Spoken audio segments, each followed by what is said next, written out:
आपका नाम है नरेश गोसाई, स्विगी अंकल जिनको गुलाब जामुन अंकल नाम से पहचाना जाता है। आजकल नया फेम मिला है, स्विगी की एड में छाए हुए हो आप। तो उस एड ने मेरी जिंदगी बदल दी। वो था स्विगी का गुलाब जामुन वाला एड। एक्चुअली तो आपकी एक नई मूवी आने वाली है। आ चुकी है भाई। अच्छा, घुड़चढ़ी। घुड़चढ़ी। आपने अभी हीरोपंती 2 में काम किया, हाँ। जवान में काम किया, हाँ। और ओटीटी में आपने मिर्जापुर में मामा जी बने थे। आने वाले जो एक्टर हैं जो गांव में बैठे हैं, अभी मुंबई नहीं आए, तो उनको आप कैसे समझाएंगे कि पहले अपने ऊपर काम कर लो फिर मुंबई आओ? एक्टर बड़ा कमीना है। वो क्या है, वो सबको बड़ा इजी लगता है कि मैंने जाना कैमरे के सामने 4 डायलॉग बोलने हैं और मैंने एक्टिंग होगी। तो बिना नींव के मकान बनेगा तो वो मकान आज भी गिरेगा, कल भी गिरेगा। मुझे वो थोड़ा सा वो जानना है कि शाहरुख खान जी के साथ जब आप सीरियल करते थे, मतलब उस टाइम तो शाहरुख खान जो आज है वो नहीं थे। सीरियल किया था दिल दरिया, वो 87 में। 87 में शाहरुख खान जी के साथ आप दिल दरिया प्रोडक्शन में थे। आप प्रोडक्शन में भी था, एक्टिंग किए थे आप। हाँ, फिर उसके बाद फिर दूसरा था, एक दूसरा केवल। और मजे की बात ये है जो स्क्रीन शेयर कर रहे हैं लेकिन डायरेक्ट जो है इंटरेक्शन नहीं रहा। अच्छा, एक बात देखो, आप जवान में भी थे। हाँ। एक तरफ ये फोन में बात कर रहे हैं, एक तरफ शाहरुख सर बात कर रहे हैं, लेकिन फिर भी मिलना नहीं हुआ। गुलाब जामुन वाले अंकल की वाइफ, हाँ, उनके बारे में बताएं थोड़ा। मेरी बेसिकली एक ऑन स्क्रीन वाइफ है, एक ऑफ स्क्रीन वाइफ। अरे बाप रे। मैं बताऊंगा आगे, ऐसे ऐसे राज खुलने वाले हैं ना, इतनी सारी गर्लफ्रेंड की लिस्ट लेके आया हूँ मैं। तो चाची जी खुश थी ये काम, मतलब जब? भाई उस समय मैं बिजनेस करता था, बिजनेस फ्लॉप हो गया, मेरे को 20-1 लाख का घाटा पड़ा। उस टाइम पे 20 लाख का घाटा? हाँ। अच्छा। तो फिर उसमें वाइफ कह रही थी बच्चों की शादी करोगे, वो फैक्ट है भाई, हम नुक्कड़ करते, सड़क पे नुक्कड़ करते। अगर मैं शादी करूंगा तो उसके रिलेटिव कहेंगे भाई तेरा बाप तो वहाँ डांस कर रहा था, सड़क पे खड़ा होकर भीड़ बुला रहा था। ये भी फेस करना पड़ रहा होगा आपको? ये फेस किया, और जब मेरा टर्निंग पॉइंट आ गया, इतनी बड़ी बड़ी मेरे होर्डिंग सड़कों पे लगे होंगे, मैंने देखा नहीं। कहाँ सड़कों पे आप नुक्कड़ कर रहे थे? हाँ। उसी सड़क पे सबसे बड़ी होर्डिंग अब आपकी होर्डिंग लगी हुई है। अगर आप जिंदगी में पछतावा पूछ लोगे तो आपको सक्सेस मिल जाएगी। तो आप गुलाब जामुन खाना पसंद करते रियल लाइफ में या फिर मतलब नहीं। क्या लेके आया मैं आपके लिए? ओ भाई, गुलाब जामुन। एक बात है, हाँ, मैं गुलाब जामुन वैसे नहीं खाता। अच्छा, इसके लिए पेमेंट लगेगा? बिल्कुल, जब इसके साथ चेक लगता है तभी मैं गुलाब जामुन खाता हूँ, वरना मैंने खाता नहीं। तो दोस्तों, आज जो हमारे गेस्ट हैं श्री नरेश गोसाई जी, उनका मैं क्या परिचय दूं। मतलब जब उनसे बातें किया मैंने और उनके बारे में जाना तो पता चला कि उन्होंने 55 साल अपनी उम्र के एक कला के प्रति समर्पित कर दिए। बहुत सारी विषम परिस्थितियां भी आई, बहुत सारी ऐसे समय आया जब उनको परिवार भी देखना था, व्यापार भी देखना था, और भी कुछ काम ऐसे चल रहे थे उनके। बट एक सीखने लायक शिक्षाप्रद बात यह है कि उन्होंने कभी अपने लक्ष्य का पीछा नहीं छोड़ा। जो लोग वापस चले जाते हैं या गिव अप कर देते हैं, उनके लिए ये पूरा का पूरा एपिसोड इतना फायदेमंद होगा कि कैसे उन्होंने सारी चीज़ें बैलेंस बनाकर चले। और ये बहुत बड़ा उदाहरण है उनके लिए कि जो बोलते हैं कि हमारी उम्र चली गई है, या मैं एक लाइन बोलूँगा कि कभी भी कला उम्र की मोहताज नहीं होती। ये उसका साक्षात उदाहरण है। 28 साल उन्होंने नुक्कड़ नाटक किए और छोटे मोटे शोज़ और टीवी शोज़ और एडवर्टाइजमेंट सब किया। अब उनके पास अब जाकर कुछ समय पहले उनको पहचान मिली कि वो लगता है उनको कि हाँ अब मैं कुछ कर रहा हूँ। तो जब मेरी उनसे बातें हुई, उनको मैंने जाना, आप उनसे बहुत सारी चीज़ें सीख सकते हैं। उनका अनुभव है फिल्म इंडस्ट्री में इतने साल का। तो चलिए हम मिलते हैं उनसे।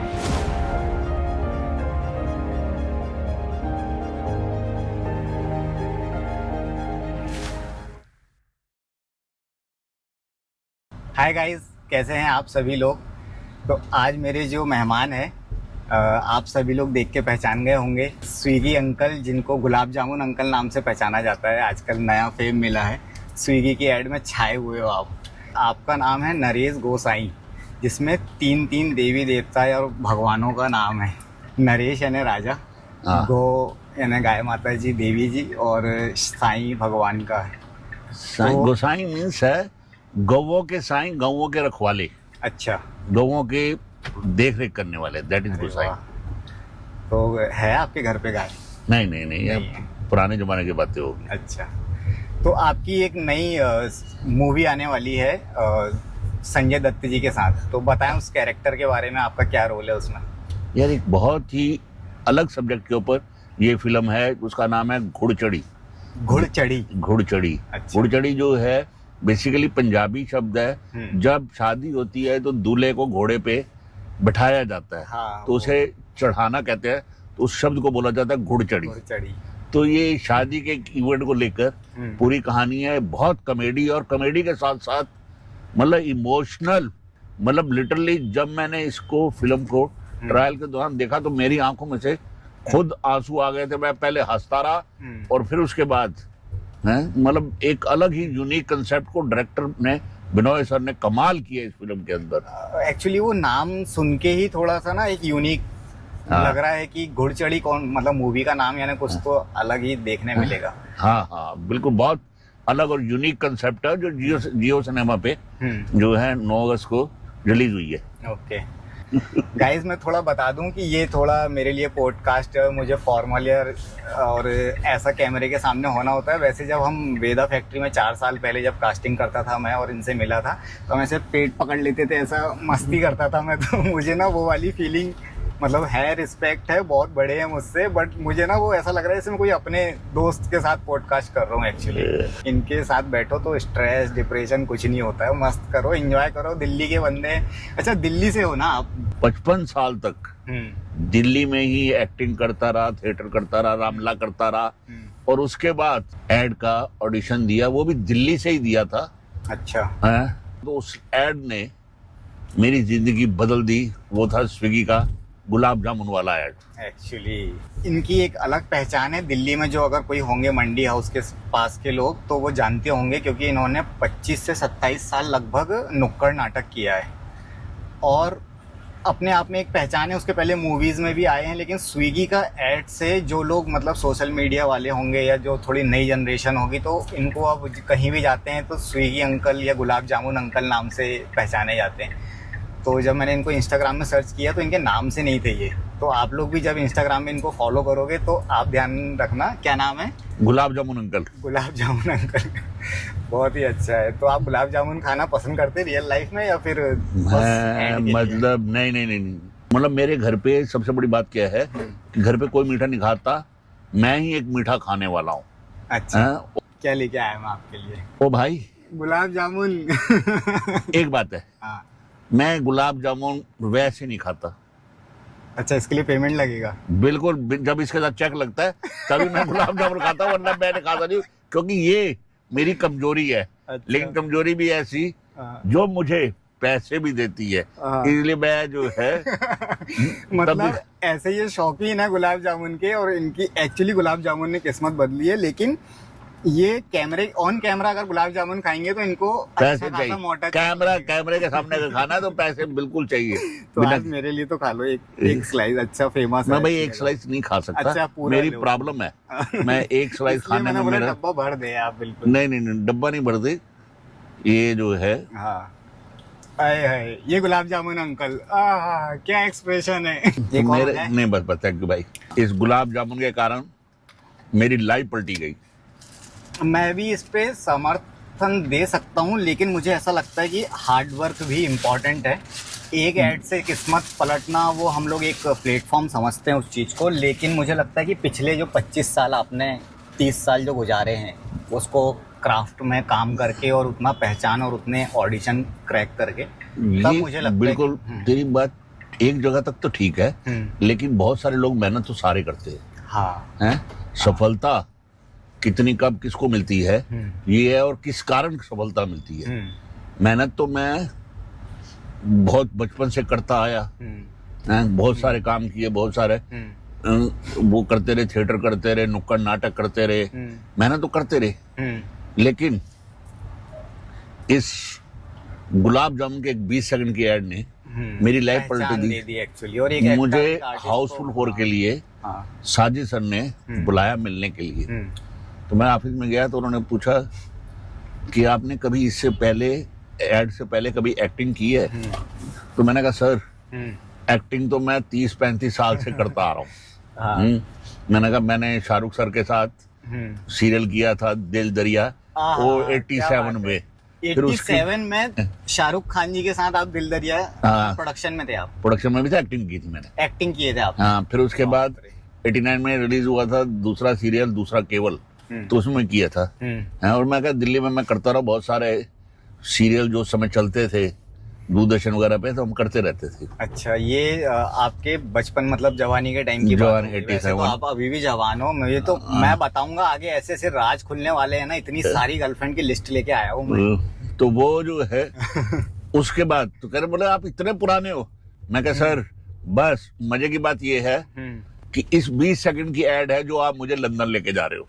अच्छा, आप लंदन आए? लंदन में पहली बार उन्होंने कहा, इससे पहले प्रोडक्शन में पूछा आप कहाँ गए? मैं कहा भाई मैं कहीं नहीं गया। अच्छा है, मैं पहली बार लंदन गया, फिर उसके बाद दोबारा फिर हीरोपंती 2 के लिए लंदन गया, फिर एक ऐड करने के लिए जेके वालपुट्टी की रोमानिया गया, ओनली ड्यू टू ये गुलाब जामुन के कारण। वाह, जो फेम मिला, तो फेम के साथ साथ और भी बहुत सारी जगह घूमा मैं। हाँ, बट लेकिन मुझे भी ऐसा लगता है कि देखो आप बोलने को 20 सेकंड है, लेकिन उस 20 सेकंड का तराजू में अगर तौला जाएगा तो वो पिछले 55 साल जो हैं वो है कहीं ना कहीं। मुझे ऐसा लगता है क्योंकि मैं हार्ड वर्क पे भी बिलीव करता हूँ, स्मार्ट वर्क पे, मतलब कर्म प्रधान हूँ मैं थोड़ा सा। वैसा नहीं, मैं कर्म और भाग्य दोनों को साथ लेता हूं। भाग्य भी जरूरी है क्योंकि अगर आप कर्म नहीं करेंगे तो भाग्य कैसे साथ देगा? सही बात है। तो मेरा ये मानना होता है कि अगर आपने कभी लॉकर खोलने जाओ बैंक के अंदर, तो उसमें 2 चाबियां लगती हैं। एक चाबी मैनेजर के पास होती है, एक चाबी आपके पास होती है। अरे वाह, क्या उदाहरण है। अब आपके पास है कर्म की चाबी, और मैनेजर के पास है भाग्य की चाबी। आप सारी चालों में चाबी लगाते रहो, वो नहीं खुलेगा। आप तो कर्म कर रहे हो, लेकिन लॉकर नहीं खुलेगा। जिस वक्त भाग्य की चाबी आपके कर्म के साथ लग जाएगी, तो वो एकदम से लॉकर खुल जाएगा। वो लॉकर आपके भाग्य का लॉकर है। ये कितना अच्छा उदाहरण है। तो मजे की बात बताऊं तेरे को, क्या हुआ क्या कि उसके बाद मेरे पास स्विगी वालों का फिर एक आया कि ऐड करना है। अच्छा। तो जो उस समय हमें कोई इतना ज्यादा आइडिया भी नहीं होता था पेमेंट क्या लेनी क्या नहीं लेनी। तो हमने अपने हिसाब से पेमेंट मांगी। बाद में पता लगा डायरेक्टर साहब जो मुझे मिले कि वो आपका ऐड इतना क्लिक हो गया कि स्विगी की सेल 50% के करीब इंक्रीज हो गई है। ओहो। तो अब हम आपके साथ 5 ऐड कर रहे हैं। अरे वाह। तो वो 5 ऐड मैंने कि इस समय मीनवाइल मेरी कुछ ऐड में मतलब ऐसा था कि मैंने कितने टाइम तक बिना बोले, क्योंकि स्विगी की एड की सबसे बड़ी खासियत क्या थी कि बकायदा एक कोई बेंगलोर साइड की कोई मैगजीन थी, उसमें किसी क्रिटिक्स ने वो लिखा था कि ट्रेंड चेंज हो रहा है एड के अंदर, कि बिना बोले 20 सेकंड के अंदर पूरी स्टोरी नरेट की जाती है। तो ये आपकी एड के बाद ये बकायदा स्विगी का आर्टिकल था। अच्छा। उसके अंदर मेरी फोटो भी थी उस मैगजीन में। मैंने आपके रिसर्च किया जब मुझे पता चला कि फोर्ब्स में भी आपका नाम आया है। अरे वही स्टोरी सुना रहा हूँ। अच्छा, मुझे वो थोड़ा सा वो जानना है कि शाहरुख खान जी के साथ जब आप सीरियल करते थे तो क्या एक्सपीरियंस, मतलब उस टाइम तो शाहरुख खान जो आज हैं वो नहीं थे। 88 की बात है? 87-88 की। तो आप उस टाइम प्रोड्यूसर थे सीरियल? नहीं, प्रोड्यूसर नहीं था। मैं प्रोडक्शन में था। प्रोडक्शन करते दिल्ली में अंदर। दिल्ली के अंदर हम जितने भी होते थे उस समय कोई इतना ज्यादा प्रोफेशनल काम नहीं होता था, तो हम सारे काम मल्टीटास्क काम करते थे क्योंकि काम होता था। तो प्रोडक्शन भी कर लेना। डिपार्टमेंट भी नहीं होते थे ना पहले के, डायरेक्टर, प्रोड्यूसर, राइटर? नहीं, डायरेक्टर वगैरह राइटर वगैरह सब थे यार। वो सब होते थे, लेकिन इतना प्रोफेशनल काम नहीं था, तो सारे वैसे ही काम करते थे, मिलके काम करते। तो प्रोडक्शन देख ले, तू आर्ट देख ले, तू ये कर ले। तो वैसा वाला काम रहता था। तो उसी में मैंने जो सीरियल किए थे वो लेख टंडन जी मेरे गुरु रहे। अच्छा। तो लेख टंडन जी, हाँ, वो उनके साथ आपने काफी वक्त बिताया। मैंने मतलब मैं वो 2-3 साल दिल्ली में रहे।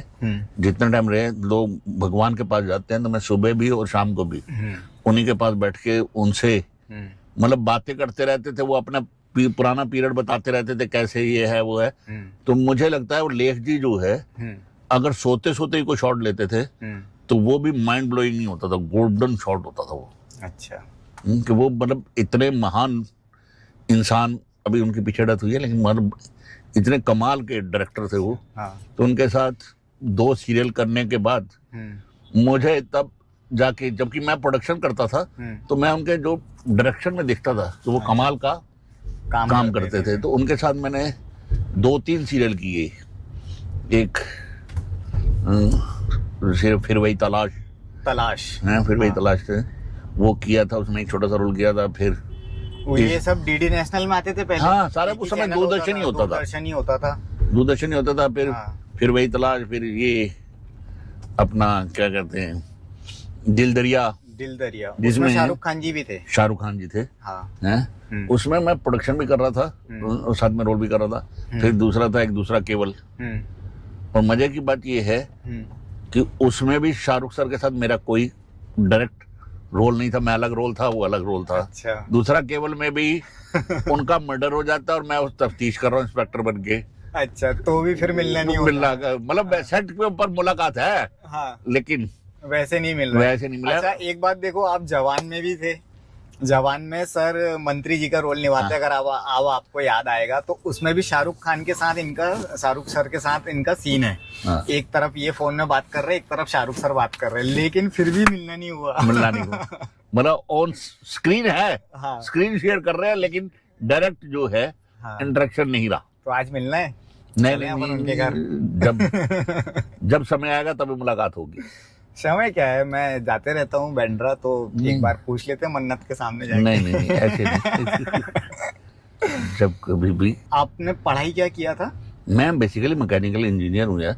उस टाइम पैसे देके पास करते थे क्या लोगों को? पैसे देके क्यों पास करते थे? उस समय ज्यादा पढ़ने वाले बच्चे थे क्या? हाँ भाई, क्या बात कर रहे हैं? मैंने 12th के अंदर मेरे मैथ, मतलब मेरा मैथ इतना स्ट्रांग था। जब मैं 12th कर रहा था तो मैं BA वाले बच्चों को मैथ पढ़ा देता था। मेरे फादर का यही था कि एक बार इंजीनियरिंग कर लो। फिर मैंने जॉब की एस्कॉर्ट्स के अंदर। फिर लेकिन 2 महीने बाद मैंने कह दिया कि डैडी मैं नहीं जॉब कर सकता, मेरे बस का नहीं है। अच्छा। कि 8 घंटे जो है कुर्सी पे बैठ सकूं। आप वो वाले थे ही नहीं, मतलब पढ़ने में ठीक थे, लेकिन मुझे वैसे जॉब वॉब नहीं करना। तो आपने जॉब छोड़ दी ये बोल के कि मुझे डेस्कटॉप जॉब काम नहीं चाहिए उस टाइम पे। और उसके बाद मजे की बात ये है कि मैंने एक बार एक फिल्म कर रहा था, व्हाट द फिश। फिल्म का शूट दिन में और कॉर्पोरेट का शूट रात में। तो अच्छा, मैंने 72 आवर्स लगातार शूट किया है। अरे वाह। दिल्ली के मतलब एक तरफ जाता था फरीदाबाद, एक तरफ ग्रेटर नोएडा। अच्छा। उधर से वहां शूट करना, फिर वहां से वहां भागना, और बीच में जहां टाइम मिलना अपनी वैन में आके चुपचाप सो जाता था। कहता 1 घंटे का भी मार्जिन है तो मैं तब तक सो रहा हूँ। तो ऐसे करके मैंने 72 घंटे लगातार एक शिफ्ट यहाँ खत्म की। बाप रे। घर आया, कपड़े बदले, फ्रेश हुआ, दूसरे शूट पे। लेकिन वो मेहनत में एंजॉय भी था, मतलब एज एन एक्टर आपको? नहीं, वो तब 72 घंटे ये लगते नहीं थे। नहीं तो मैं कह रहा हूँ कि मैं 8 घंटे टेबल पे नहीं बैठ सकता। हाँ। और 72 घंटे में शूट कर रहा हूँ। पैशन जो है वो एक्चुअली सवाल वो इसीलिए उठा कि टेबल पे बैठने 8 घंटे के लिए जॉब छोड़ दी। 72 घंटे के लिए फरीदाबाद से दिल्ली, दिल्ली से फरीदाबाद, और दिल्ली से फरीदाबाद, और इधर ग्रेटर नोएडा, एक जगह से दूसरी जगह जाना है। तो वो आपको अगर अपना मन पसंदीदा काम मिल जाए तो वो काम नहीं लगता, आप उसको एंजॉय करने लगते हो। बिल्कुल ऐसा ही है। तो ये थी आपकी ये पैशन जो है। सबसे बड़ी बात है कि आपका पैशन ये बर्बाद भी कर देता है और आपको कहीं लेके भी चला जाता है। पैशन फॉलो करने के लिए लोग घर छोड़ देते हैं और सोशल मीडिया में अट्रैक्शन मिलके, और जैसे आपका एक इंटरव्यू है जिसमें आपने बोले कि एक्टर को कोई बना नहीं सकता, लेकिन पॉलिश करने के लिए क्लासेस और जो वर्कशॉप वगैरह होती है वो जरूरी है। तो नए आने वाले जो एक्टर हैं जो गांव में बैठे हैं, अभी मुंबई नहीं आए, तो उनको आप कैसे समझाएंगे कि पहले अपने ऊपर काम कर लो फिर मुंबई आओ? देखो, एक मेरे हिसाब से मुझे ऐसा लगता है, मतलब रफ लैंग्वेज में एक्टर बड़ा कमीना है। अच्छा। वो क्या है, वो सबको बड़ा इजी लगता है कि मैंने जाना है कैमरे के सामने 4 डायलॉग बोलने हैं और मैंने एक्टिंग हो गई एक्टिंग और मैं हिट हो गया। लेकिन उसके पीछे की जो साधना है, वो कोई वो समझ नहीं पाते। Actually, जो हाँ, मेरे को बहुत सारे बच्चे दिल्ली में मिलते थे, हाँ, हैं? तो सर कहीं ऑडिशन चल रहा है तो बता दो। मैं कहा बेटा थोड़ा थिएटर कर ले, बेगुनाह है। अरे सर मैंने 3 नुक्कड़ कर ली है, अब मैं एक्टर हो गया। ये किसके सामने बोल रहा है जिसने 28 साल नुक्कड़ किया है? हाँ। हाँ। मैंने कहा 3 नुक्कड़ कर लिए तूने? हाँ। मैं कहा अब तो भाई तेरे को यहाँ रुकने की जरूरत नहीं, अब तो सीधा बम्बे भाग। क्योंकि वो एक गलत फहमी के शिकार है। हाँ। हैं कि मैंने 3 डायलॉग बोल देने हैं, मुझे बस ऑडिशन बता दो, ऑडिशन में क्लिक कर लूंगा। अच्छा। अगर आपने कभी क्लिक कर भी लिया तो बिना नींव के मकान बनेगा तो वो मकान आज भी गिरेगा, कल भी गिरेगा। तो आपका जिस मकान को बनाना है, उसको पहले अपने आप को नींव तैयार करना, बेस तैयार करना बहुत जरूरी है। जैसे बच्चा ही कोई पैदा होता है। पता है इसमें सबसे बड़ी बात गलत क्या हो रही है? सोशल मीडिया और ऐसे वीडियोस डले हैं इंटरव्यू में कि मैं आ गया था मुंबई, मेरे को डायरेक्टर ने देखा और कास्टिंग डायरेक्टर ने देखा और कास्ट कर लिया। स्वर्ग पिक्चर में वो नहीं गोविंदा जी कि अरे ये रोल तो मैं कर लूंगा, वो वाले वीडियो जो एक्चुअली उनसे इन्फ्लुएंस होके लोग ना एक्टर बनने आ गए। और फैशनेबल लाइफ है यहाँ की, मुंबई की, लेकिन सक्सेस के बाद है वो। उसके पहले जो कॉम्प्रोमाइज और सेक्रीफाइस करके आदमी रह रहा है वो आने के बाद पता चलता है। मतलब उसकी स्ट्रगल जो है लोगों को नजर नहीं आती एक्चुअली कि जो है कि उसके पीछे का मतलब जितने भी लोग यहाँ पे बम्बे में स्ट्रगल करने आए हैं आज एस्टेब्लिश होगी, लेकिन उनका स्टार्टिंग पीरियड जो है, बड़े बड़े एक्टरों का आप इंटरव्यू सुन लो तो 5-5, 7-7 लोग इकट्ठे रहे हैं पहले आके। एक्चुअली नवाजुद्दीन सिद्दीकी सर का जो इंटरव्यू है उसमें बताया कि 20 लोग रहते थे। और उसमें से उस रूम में 20 लोग रहते थे, 20 में से एक सक्सेस हुआ और 19 की कहानी क्या है वो कोई नहीं जानता। और वो उठा के सब आ जाते हैं। मैं वही कह रहा हूँ कि जब मैं भी स्टार्टिंग में जब यहाँ आया था तो हम 5 लोग रहते थे एक कमरे में। अच्छा। एक कमरे में, घर में नहीं, एक कमरे में। तब जाके आप जब आए मुंबई शिफ्ट हुए ऐसे एज एन एक्टर, शादी के बाद आपने बच्चों की शादी वगैरह और उनको अपने पैरों पे खड़ा कर दिया, जॉब लग गई। उसके बाद पहले जो मुंबई आना होता था या दिल्ली की जो काम करने का तरीका था और मुंबई का क्या अंतर और क्या चीजें अडॉप्ट करनी पड़ी आपको एज एन एक्टर? और एज ए 50 साल बाद अगर आप कोई एक्टर बनना चाहे तो नहीं, बहुत फर्क है। दिल्ली और बम्बे की मेकिंग में स्टाइल में बहुत फर्क है। अच्छा। दिल्ली के जो डायरेक्टर की सोच या उनके बजट के हिसाब से डायरेक्टर की सोच, और यहाँ पे प्रोफेशनली बम्बे में जो काम होता है, दिल्ली में वैसा काम नहीं होता। अब शायद होना शुरू हो गया है, थोड़ा थोड़ा वो भी, क्योंकि उनके पास सबसे बड़ी बात यह है कि उनके पास उतना बजट नहीं होता जो बम्बे वालों के पास कमर्शियल प्रोजेक्ट के लिए बजट होता है एक्चुअली। और जो दिल्ली में जाता भी बम्बे वाला वो भी सोच के जाता है कि ये घटिया कम बजट में यहाँ पे दिल्ली में काम करने आया है। काम यहाँ पे प्रोफेशनल हर चीज के हब बने हुए हैं। कास्टिंग का एक डिपार्टमेंट है जहाँ पे आप कास्टिंग के लिए जा सकते हैं ऑडिशन देने। प्रोडक्शन हाउसेज हैं, कैमरा के लिए मतलब शूटिंग करने के लिए फिल्म सिटी बनी हुई है। तो उसको व्यवस्थित तरीके से कर दिया गया है कि हाँ फिल्म इंडस्ट्री मुंबई की एक पहचान है। मतलब हाँ, वो एक अच्छी चीज है। वैसे तो बहुत सारी ऐसी जगह हो गई हैं आजकल जहाँ शूट होते हैं। मैं वही करूँ ना, लेकिन मतलब दिल्ली में जुगाड़, दिल्ली में सब जो है जुगाड़ के नहीं। अब मैंने जितनी ऐड यहाँ पे की, मैंने एक ऐड में भी अपने कपड़े नहीं पहने। अच्छा, मुंबई में और दिल्ली में मैंने आज तक कोई ऐसा काम नहीं किया है जिसमें अपने कपड़े ना पहने हो। वो सबसे पहले पूछते सर अपने ऑप्शन लेते आला, कि उनका बजट ही नहीं होता। अगर होना भी चाहे तो वो बचा लेते हैं। ये बात तो है कि प्रोफेशनलिज्म अगर। और दूसरा क्या है कि आपको अगर अच्छा ट्रीटमेंट दे दो किसी भी एक्टर को या किसी अपने स्टाफ को, तो आदमी वैसे खुश रहता है। नहीं वो तो है। सेट पे जाने के बाद जो वाइब और जो एनर्जी चाहिए ना हर किसी को, एक्टर को भी, डायरेक्टर को भी। वहाँ पे ये कंसेप्ट नहीं है। वहाँ कंसेप्ट नहीं है। अच्छा, जैसे नाश्ता है, चल भाई नाश्ता क्या कर, एक ब्रेड पकौड़े ले आ, समोसे ले आ, चाय बोल दे, सब चीज जुगाड़ में चले। मतलब मंडी हाउस वाला पैटर्न हो गया। तो जैसे बोलते हैं ना कि वहाँ पे एक्टर ऐसे दिखते हैं घूमते फिरते, और बड़े बड़े लोग जैसे बहुत सारे बड़े बड़े आर्टिस्ट के इंटरव्यू में भी सुनते हैं कि हम NSD हैं, हम मंडी हाउस से हैं, श्री राम कॉलेज से हैं। तो वहाँ पे ये ट्रेंड नहीं है कि आप अपना शो ऑफ दिखाओ, थोड़ा कार में घूम रहा है नहीं, एक्टर, और वो सब नहीं है। वहाँ पे तो भी वो बैठ चाय पी, हाँ हाँ, वो सब जो वैसा है वाला सीन। वो वैसा वाला माहौल वैसा वाला है हाँ। कि वहाँ पे मेरे ख्याल दिल्ली के जितने भी एक्टर निकले हैं, मैं खुद भी अगर मैं दिल्ली जाता हूँ तो सबसे पहले मैं मंडी हाउस जाऊंगा, वहाँ दोस्तों यारों से मिलूंगा, बैठूंगा, गप्पे मारूंगा और उसके बाद फिर घर जाऊंगा। अच्छा। है? और ये नहीं होगा अगर मैं 4 दिन के लिए, हफ्ते के लिए रुका हूँ तो 4 दिन जो है मंडी हाउस जरूर जाऊंगा। अच्छा, मैं अभी तक दिल्ली गया नहीं हूँ, ऐसे घूमने गया हूँ, बट मंडी हाउस की मुझे नहीं पता है कहानियाँ, तो थोड़ा सा एक छोटा सा बता दो कि मंडी हाउस एक्चुअल क्या है। हर किसी के मुंह से सुना है, जितने बड़े आर्टिस्ट के इंटरव्यू देखे हैं मंडी हाउस का सुना है। मंडी हाउस एक हब है कल्चरल एक्टिविटीज का। अच्छा। है? वहाँ पे एनएसडी भी है, कथक केंद्र भी है, तो उसमें बहुत सारे आर्ट वाले भी हैं। अच्छा। वहाँ पे बहुत सारे ऑडिटोरियम है जहाँ पे नाटक और कल्चरल एक्टिविटीज होती है, आप अपने परफॉर्मेंस दे सकते हो। हैं?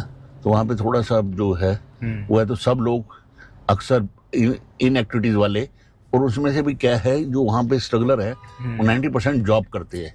अच्छा। ये इनका शौकिया काम है। अच्छा, साइड बहुत बाय कम साइड साइड ये काम चल रहा है। हाँ। और बाकी जॉब भी चल रही है। हाँ। तो अक्सर शाम को वो टाइम पास करने के लिए मंडी हाउस आ गए। अच्छा। तो वहाँ पे बहुत सारे लोग, पहले, अब तो ये मोबाइल आ गया कि सबके पास मैसेज चले जाते हैं, पहले ये होता नहीं था। तो एक मैसेज का जो है ये अपने आप को जिंदा रखने का एक जरिया था कि हम एक दूसरे से मिलते रहते थे। तो मुझे कोई कहता भी है, ये एक्टर इधर आ रहा है, तो मुझे कोई कहता भी है, तो मैंने कहा मंडी हाउस में मैं डेली जाता था मंडी हाउस, कि मंडी हाउस में से मुझे कोई काम नहीं मिला, और मुझे जो काम मिला वो मंडी हाउस से मिला। अच्छा। मैं तेरे को मिलता हूँ रोज, तेरे पास कोई काम आया तूने मुझे बुला लिया, लेकिन मैं तेरे से इसलिए नहीं मिला कि मुझे तो काम देगा। लेकिन हमारा सबका एक ग्रुप जो है, एक सब एक दूसरे को रोज मिलते थे। किसी ने कहा यार एक एक्टर चाहिए मोटा था, तो उन्होंने कहा बब्बू बाजी को ले लो। किसी मैंने मेरे से पूछा एक पतला से बता दो, रवि को ले ले, क्योंकि हम रोज मिल रहे हैं। तो सारे लोग 90% वहाँ पे रोज आते थे। अच्छा, जैसे कि मुंबई में जैसे वेदा फैक्ट्री और पृथ्वी थिएटर। वेदा फैक्ट्री की भी अपनी एक कहानी है कि अब लॉकडाउन के पहले जो लोगों ने वेदा और रामनगर को देखा है, मुझे नहीं लगता कि आजकल के नए आए हुए लोगों को वो पता होगा कि क्या था रामनगर। वॉकिंग में जाते थे 2 बजे से बैग टांग के 8 बजे तक, कहीं कुछ काम चल रहा है क्या, ये लाइन बहुत फिक्स थी, कुछ चल रहा है क्या, कहीं कुछ चल रहा है क्या। हर एक्टर वो है, फिर चाय पी ली, वहाँ बैठ के गप्पे मार लिए, और वहाँ से कांटेक्ट जो बने थे ना, और जो लोग मिलते थे, वो सही में आज भी उनसे मिलके बहुत खुशी होती है। तो वही कह रहा हूं ना, ये अब वैसा ही है मंडी हाउस में भी जो है वैसा ही है। हम काम से नहीं जाते थे, दोस्तों यारों से मिले, गप्पे पी, वहाँ पे ब्रेड पकौड़ा, और जितने स्ट्रगलर रहे हैं जो आज एस्टेब्लिश है, वो जो जहाँ वहां से निकले हैं, वो आज भी जाके वहाँ पे जरूर जाते हैं अपनी पुरानी यादों को ताजा करने के लिए। जल्दी जाऊंगा मैं मंडी हाउस, मुझे एक्चुअली जाना है। अच्छा, ये तो हो गई प्रोफेशनल बातें आपकी। जो पर्सनल लाइफ में एक चीज जानना है कि आपने शादी टाइम पर कर लिए थे, घर वालों ने जो, लव मैरिज थी अरेंज मैरिज थी? नहीं, अरेंज मैरिज थी भाई।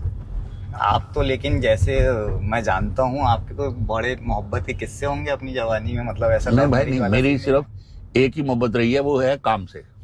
अच्छा। और तो फिर जो अभी घूम रही है आसपास, जो जिनसे बातें होती है, वो मोहब्बत नहीं है भाई? ये जो है ये मोहब्बतें नहीं है, ये लोगों को लगता है। तो मेरे को कहता भी है, मैंने कहा भाई ये गलतफहमी के शिकार है कि मेरे पास पैसा बहुत है, ये बहुत है। मैंने कहा इनको जब पता लगा मेरा बैंक बैलेंस ले रहा है तो ये सब भाग जाएंगे। अच्छा, ये सब अट्रैक्शन है, ये सिर्फ जो है वो है कैमरा अट्रैक्शन है। आपकी अरेंज मैरिज हुई थी 98 में? 88 में। अच्छा, तो चाची जी खुश थी ये काम, मतलब जब? भाई उस समय मैं बिजनेस करता था, मेरी बाहर जो है सैनिटरी का सप्लाई करता था। अच्छा। फिर कुछ ऐसा आया कि मेरा जो है बिजनेस फ्लॉप हो गया, मेरे को 20-1 लाख का घाटा पड़ा। उस टाइम पे 20 लाख का घाटा? हाँ। अच्छा। तो फिर उसके बाद मैंने वो काम बंद कर दिया। फिर लाइफ चलती रही। फिर अचानक से जब मीनवाइल मैंने वो अपना जो दोस्त का नुक्कड़ किया था, तो मैंने एक कैलकुलेशन लगाई। मैंने कहा यार नुक्कड़ कोई बुरी चीज नहीं है, मैं पूछ रहा था आपकी पर्सनल लाइफ में चाची जी के बारे में, हाँ? मतलब गुलाब जामुन वाले अंकल की वाइफ, हाँ, उनके बारे में बताएं थोड़ा। मैं ये घबरा गया था मेरे, क्योंकि मेरी बेसिकली एक ऑन स्क्रीन वाइफ है, एक ऑफ स्क्रीन वाइफ है। अरे बाप रे। ये स्टेटमेंट को ना थोड़ा क्लियर कर दो लोगों के लिए, क्योंकि ना फिर वो अलग तरीके से मीम बन अरे जाएंगे जो है, आपके। क्योंकि अक्सर लोग ये सोचते हैं जो मेरे पास साथ स्विगी में जो मैम आती हैं हाँ, हैं तो वो मेरी वाइफ है। अच्छा मैं उनको बताता नहीं भाई, वो मेरी वाइफ नहीं है, वो NSDN है पद्मा जी, अच्छा वो गोवा में रहती है। अच्छा।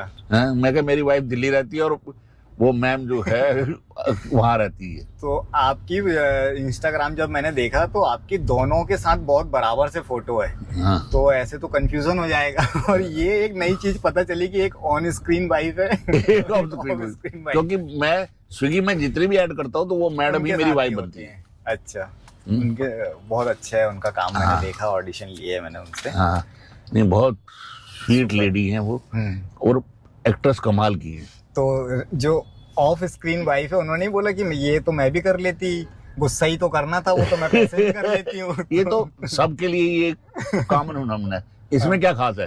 हाँ हैं? कुछ बोलना थोड़ी होता है आपने, हाँ, हैं? ऐसे जाके जो एक्टर नहीं होते। उनको लगता है बड़ा इजी काम है। बहुत इजी काम है। तो इसमें ये इसी भ्रम ने हाँ, बहुत सारे लोगों की जिंदगी बर्बाद कर दी। बर्बाद कर दी मुंबई लाके, और मुंबई अपने लाके। पैशन को फॉलो कर। और अक्सर क्या है, जो मैंने जो कहता हूँ एक्टर कमीना है, जो म्यूजिशियंस हैं वो रियाज करते हैं, सिंगर रियाज करते हैं, हाँ एक एक्टर कोई रियाज नहीं करता, वो सिर्फ बॉडी बनाएगा। हाँ हैं? अच्छा, हाँ ये भी एक अच्छी बात आपके इंटरव्यू से पता चली थी। एक्टर को आजकल लगता है कि बॉडी बनाना, डांस करना, हाँ, तो आप एक्टर हो गए। एक्टर हो गए। ओरिजिनल एक्टर क्या है आपके अकॉर्डिंग? तो मेरा मानना, बहुत सारे एक्टर को देखो यार, कितने एक्टर थे, क्या वो बॉडी बनाते थे? नहीं, हैं? तो वो अपने पे वर्कआउट, वो अपने आप में इंस्टीट्यूशन रहे हैं। दिलीप साहब, पुरानी पिक्चरें जब देखो आप, बहुत पुरानी, तो उसमें तो किसी के बाल छोटे हैं तो उल्टी सीधी कंघी है। तो मैं वो कह रहा हूँ ना, राज कपूर साहब, हाँ ये सारे इन्होंने, लेकिन इनके फादर वगैरह वो पारसी थिएटर करते थे, हाँ, उनके पास वो गुण सारा वहां से आया, क्राफ्ट में काम करते क्राफ्ट पे काम कर। फिर जिनको उनके गुरु थे केदार शर्मा जी, उनका असिस्ट किया, तो वहां से वो चीजें सीखी, अडॉप्ट की।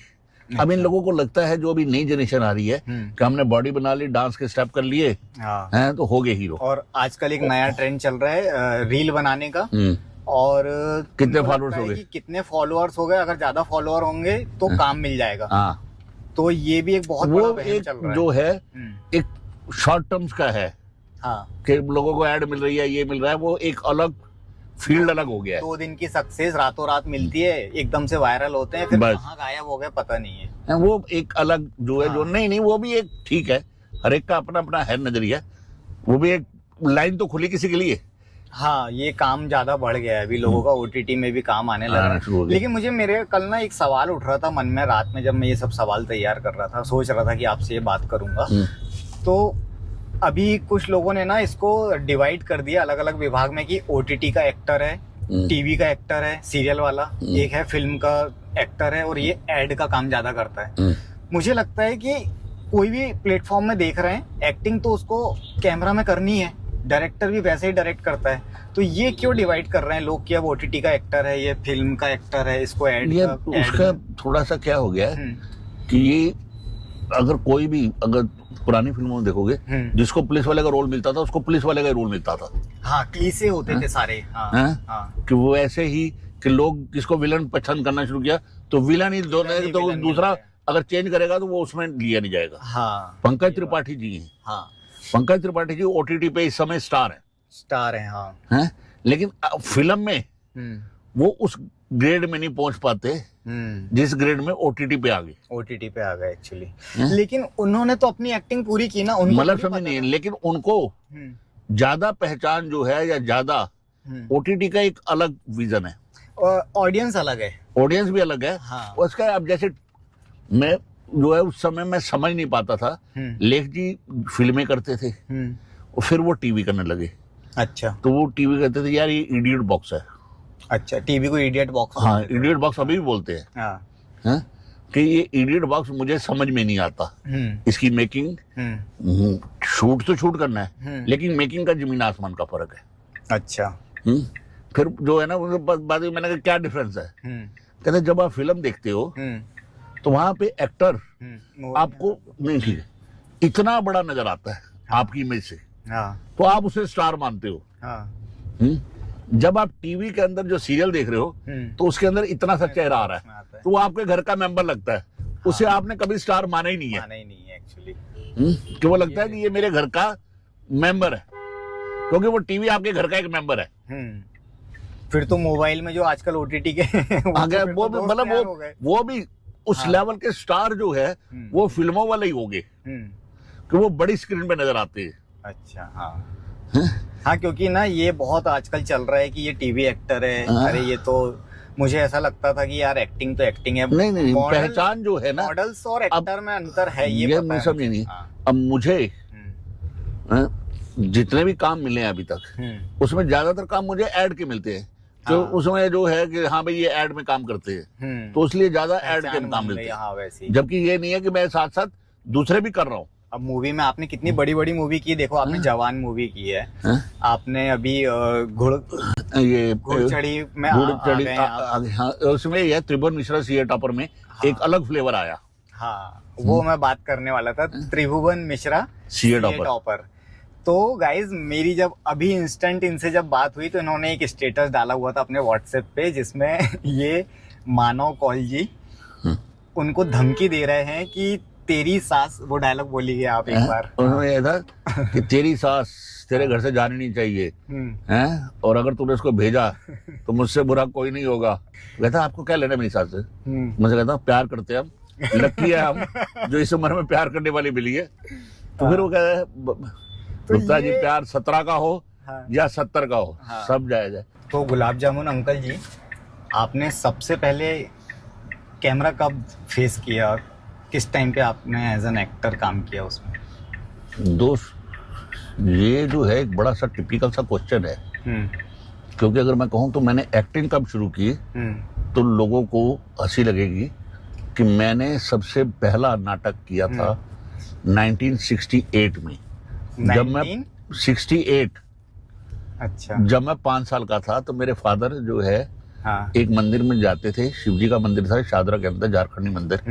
तो वहां पे जो मंदिर की कोई डेवलपमेंट करने के लिए पैसे इकट्ठे करने होते थे, तो मेरे फादर वहां पे उस मंदिर को बहुत मानते थे, तो वहां पे पैसे इकट्ठे करने के लिए नाटक किए जाते थे। अच्छा। तो उसके अंदर मैंने पहली बार वहां पे जाके नाटक किया था।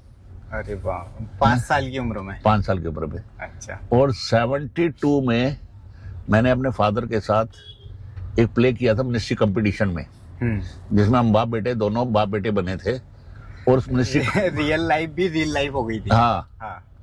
और उसके अंदर फादर और मेरा मिनिस्ट्री कंपटीशन का प्ले था वो, उसमें मेरे को मिला था फर्स्ट बेस्ट एक्टर और मेरे फादर को मिला था सेकंड बेस्ट एक्टर। और उसके बाद जो डायरेक्टर थे तो उन्होंने बोला ओए कुलदीप, तेरा लौंडा तो तेरे से भी आगे निकल गया। अच्छा। मेरे फादर ने कहा तेरी एक्टिंग बंद, मतलब जस्ट मजाक किया। तो उसके साथ साथ मैं फिर दिल्ली में उस समय पंजाबी थिएटर चलता था, तो पंजाबी थिएटर बहुत करते रहे। उसके बाद मैंने 81 के अंदर एक शॉर्ट फिल्म दूरदर्शन के लिए बनती, उस समय दूरदर्शन ही होता था। हाँ, एक ही चैनल होता था। तो उसमें एक शॉर्ट फिल्म थी जिसमें SM जहीर साहब कर रहे थे, तो मेरे एक दोस्त थे जान पहचान वाले, उसने कहा यार एक रोल तू भी कर जा। तब मैंने किस ईयर की बात है? 81। मैं तो पैदा तो छोड़ो, मेरा पापा की भी शादी नहीं हुई थी। तो 81 में मैंने कैमरा किया। अच्छा। फेस। उसके बाद फिर हम लोग वगैरह चल रहे थे, तो उस समय जो है दूरदर्शन के सीरियल चलते थे, कुछ मॉर्निंग में आते थे। एक ही चैनल था, उसमें अलग अलग वेराइटी आती थी, उसमें न्यूज भी आती थी, गाने भी आते थे। हाँ, थिएटर भी आता था। सुबह के चंक में एक दूरदर्शन का चंक चलता था, उसमें मॉर्निंग में स्लॉट आता था, उसमें कॉमेडी सीरियल आते थे। उस समय मैंने पोपटलाल जासूस, हमारे मैनेजर, बहुत सारे सीरियल किए। अच्छा। फिर उस समय कई सारे और सीरियल किए। करते करते फिर मैंने वहीं पे ये लेख टंडन जी से मुलाकात हुई। अच्छा। तो तब मैंने इनके साथ फिर वही तलाश और ये सीरियल किए। फिर मैं कुछ टाइम बम्बे की भी स्ट्रगल करता रहा, तो लेक जी ने मुझे यहाँ पे, तो आप अभी जो परमानेंट आए उसके पहले भी मुंबई आना होता रहा आपका? मैं 2-3 बार मैंने ट्राई किया, लेकिन कुछ फैमिली इंसिडेंट ऐसे हो गए कि मैं वापस चला गया। अच्छा तो मैंने तब कुरुक्षेत्र किया। अच्छा, सीरियल में कुरुक्षेत्र बहुत फेमस नाटक था। हाँ, वो हाँ, सीरियल जब भी जो भी हाँ, आता हाँ, था, हाँ। बहुत बहुत तो चलता मैंने था। कुछ वो किया, फिर मैं दिल्ली चला गया। तो दिल्ली में जो भी सीरियल्स बनते थे वो करते रहते थे। फिर जो सरकारी स्पॉट बनते थे वो करते थे। ऐसे ही जो है लाइफ चलती चली गई। कंटिन्यू मतलब एज एन एक्टर आप हाँ, काम करते रहे। हाँ, हाँ, हाँ। तो लेकिन आपने अभी जैसे हीरोपंती 2 में काम किया, हाँ। जवान में काम किया, हाँ, और ओटीटी में आपने मिर्जापुर में मामा जी बने थे। एक्चुअली गाइस मैं बताता हूँ इनसे मेरी मुलाकात कैसे हुई थी पहली बार। तो जब मैं कास्टिंग करता था तो ये आराम नगर वेदा फैक्ट्री में आके बैठते थे। तो मैं इनको स्विगी अंकल से तो जानते ही थे, बट लेकिन मैं जानता था इनको मामा जी जो जब मुन्ना भैया हाँ, उल्टा लटका देते हैं मिर्जापुर में, दूल्हे के मामा जी होते हैं जो हाँ। दूल्हे को उनको गोली मार देते हैं। तो ये उल्टा लटका देते हैं, तो ये डायलॉग बोलते हैं कि मामा जी, अरे जीजा हाँ, जी, जीजा जी। ये साला भी लड़के समान होता है। हाँ, हैं? तो मैं ऐसा बोलता था, इनकी ऐसे पेट पकड़ लेता था, बोलता था अरे जीजा जी साला अरे भी वो लड़के तो एक समान होते हैं। मजेदार घटना है मेरी जीवन की। हाँ, उसके शूट के बारे में बताइए। हाँ, वही ना। बता रहा हूँ कि हुआ क्या कि मैंने गुरमीत सर के साथ पहले फिल्म की थी व्हाट द फिश। अच्छा, फिर उसके बाद उन्होंने सीरियल किया था इनसाइड एज। Inside as. हाँ, हाँ, तो वेब उसमें सीरीज भी थी। मैंने एक पुलिस वाले का करेक्टर किया था। हाँ, हाँ, तो उसके बाद ये तीसरी ये सीरीज कर रहे थे मिर्जापुर, पहला वाला जिसमें मुझे उन्होंने मामा का रोल दिया। उन्होंने कहा नरेश जी हाँ। आपको उल्टा लटकना है। अच्छा, तो हमें भी जोश था कि हाँ, कह रहे इतने बड़े बड़े एक्टर उल्टा लटक जाते हैं तो हम भी लटक लेंगे। हाँ। हैं? तो मैंने कहा कोई बार प्रॉब्लम नहीं सर, अंदर का एक्टर जाग गया। अंदर का एक्टर जाग गया कि हम भी कर लेंगे। हाँ, तो बाद में मैंने बताया मुझे उल्टा लटकना है, तो सब घर वाले हैं और दोस्त यार, अरे आप तो इतने मोटे हो, बीपी आपका बढ़ा हुआ है, उल्टा लटकने में कहीं पे कुछ गड़बड़ हो गई तो ये है वो है, हाँ। आप मना कर दो ये है वो है। फिर मैंने गुरमीत सर को कहा, मैंने कहा सर मेरा तो बीपी बढ़ा हुआ है और मोटापा इतना है तो कहीं ऐसा ना गड़बड़। तो कहने लगा अरे घबराओ मत, हैं अगर नहीं होगा तो नहीं करेंगे। नहीं करेंगे, भरोसा था आप पे उनको। और भरोसा क्या था कि मतलब वो कह रहे थे नहीं होगा तो नहीं करेंगे। नहीं करेंगे। तो जिस दिन वो सीन शूट होना था तो मैंने किसी को ये बताया नहीं, मतलब मुझे भी नहीं पता था। हाँ, शायद जब मैं वहां सेट पे पहुंचा तो उन्होंने कहा जी आज आपका सीन होना है उल्टा लटकाने वाला। मैंने कहा अच्छा। अब अंदर से धड़कने बढ़ गई हाँ, कि उल्टा लटकाया जाएगा। थोड़ी देर फाइट मास्टर आया, हाँ। उसने हार्नेस को ट्राई कर रहा था कि भाई मोटा आदमी है, रिक करते हैं आपको मैंने वो लटकाते देखते हैं कि टाइम। हार्नेस आ रही है कि नहीं आ रही। हाँ, तो मैं उसे कह रहा हूँ सर देख लेना, मेरा बीपी बढ़ा हुआ है, हाँ, हैं मेरा बीपी बढ़ा हुआ है, हाँ। कहीं ऐसा ना हो। कहा नहीं सर मैंने बड़े बड़े एक्टरों को किया है, कोई प्रॉब्लम नहीं आएगी, बहुत नॉमिनल सा होगा। हाँ, तो मैं कहा अच्छा, मैं कहा ये भी नहीं मान रहा हैं? चलो फिर रात को डिनर लग रहा था अच्छा, तो एडी आए सर, हाँ, अब वहाँ पे बहुत लजीज चीजें थी खाने के लिए हाँ। और उन्होंने कह दिया जी आपने रात को डिनर नहीं करना, अभी आपने उल्टा लटकना, हो सकता है वोमिटिंग ना आ जाए। अच्छा, मैं चीज देख के ललचा रहा हूँ और मैंने खाया नहीं, तो उसमें से मैंने कहा ये पीस रख दो, हाँ। मैं बाद में शूट के वैनिटी बाद में रख दो मेरी प्लेट्स ले जाके, प्लेट ले जाके, अभी मैं खा नहीं सकता। हाँ है, तो मैं बाद में खाऊंगा। हाँ, अब उसके बाद वो आ गई घड़ी कि हाँ जी चलो सर, हाँ, उन्होंने हार्नेस वगैरह बांधी, हम्म, मुझे सेट पे ले गए। मैंने कहा सर देख लो, मैं फिर भी कर रहा हूँ, कह रहे सर आओ तो सही, कोई प्रॉब्लम नहीं आएगी। तो उन्होंने मुझे रस्सी बांधी, तो 2 फुट मेरे को थोड़ा सा उठाया, कहते कोई प्रॉब्लम आ रही है? मैंने कहा यार यहाँ तो कोई प्रॉब्लम नहीं है, 2 फीट में क्या ही फर्क क्या पड़ेगा। हाँ। उन्होंने कहा सर मैं उल्टा कर रहा हूँ आपको। उन्होंने उल्टा किया, हाँ, कहते सर कोई दिक्कत आ रही है? मैंने कहा कोई दिक्कत नहीं आ रही, उसने सीधा कर दिया। कहते बस सर इतना ही तो करना है, इतना ही करना है और ये थोड़ा सा ऊपर करना है, अच्छा, ये यहाँ से यही ऊपर 10 फुट ऊपर जाना है आपने ये करने के लिए। मैंने कहा जी ठीक है। अब फिर मैंने कहा चलो जी ऊपर खींचा उन्होंने, जब ऊपर खींचा तो फर्स्ट फ्लोर के ऊपर पहुंच गए। तो जब वो करने लगे तो इधर कैमरा मैंने कैमरा लगा रखा था, तो उन्होंने कहा जी ये अब जो है आपको उल्टा करते हैं अब। हाँ, हैं तो कैमरा ने रोल कर दिया, तो अंदर से घबराहट भी हो रही है कि ये कैसे होगा। कैसे होगा। हैं? तो मैंने कहा सर एक ही टेक में कर लेना, मेरे से ज्यादा उल्टा नहीं होगा कहीं। तो जैसे उन्होंने मेरे को उल्टा किया तो नीचे देखा तो एकदम साला वो हो गया।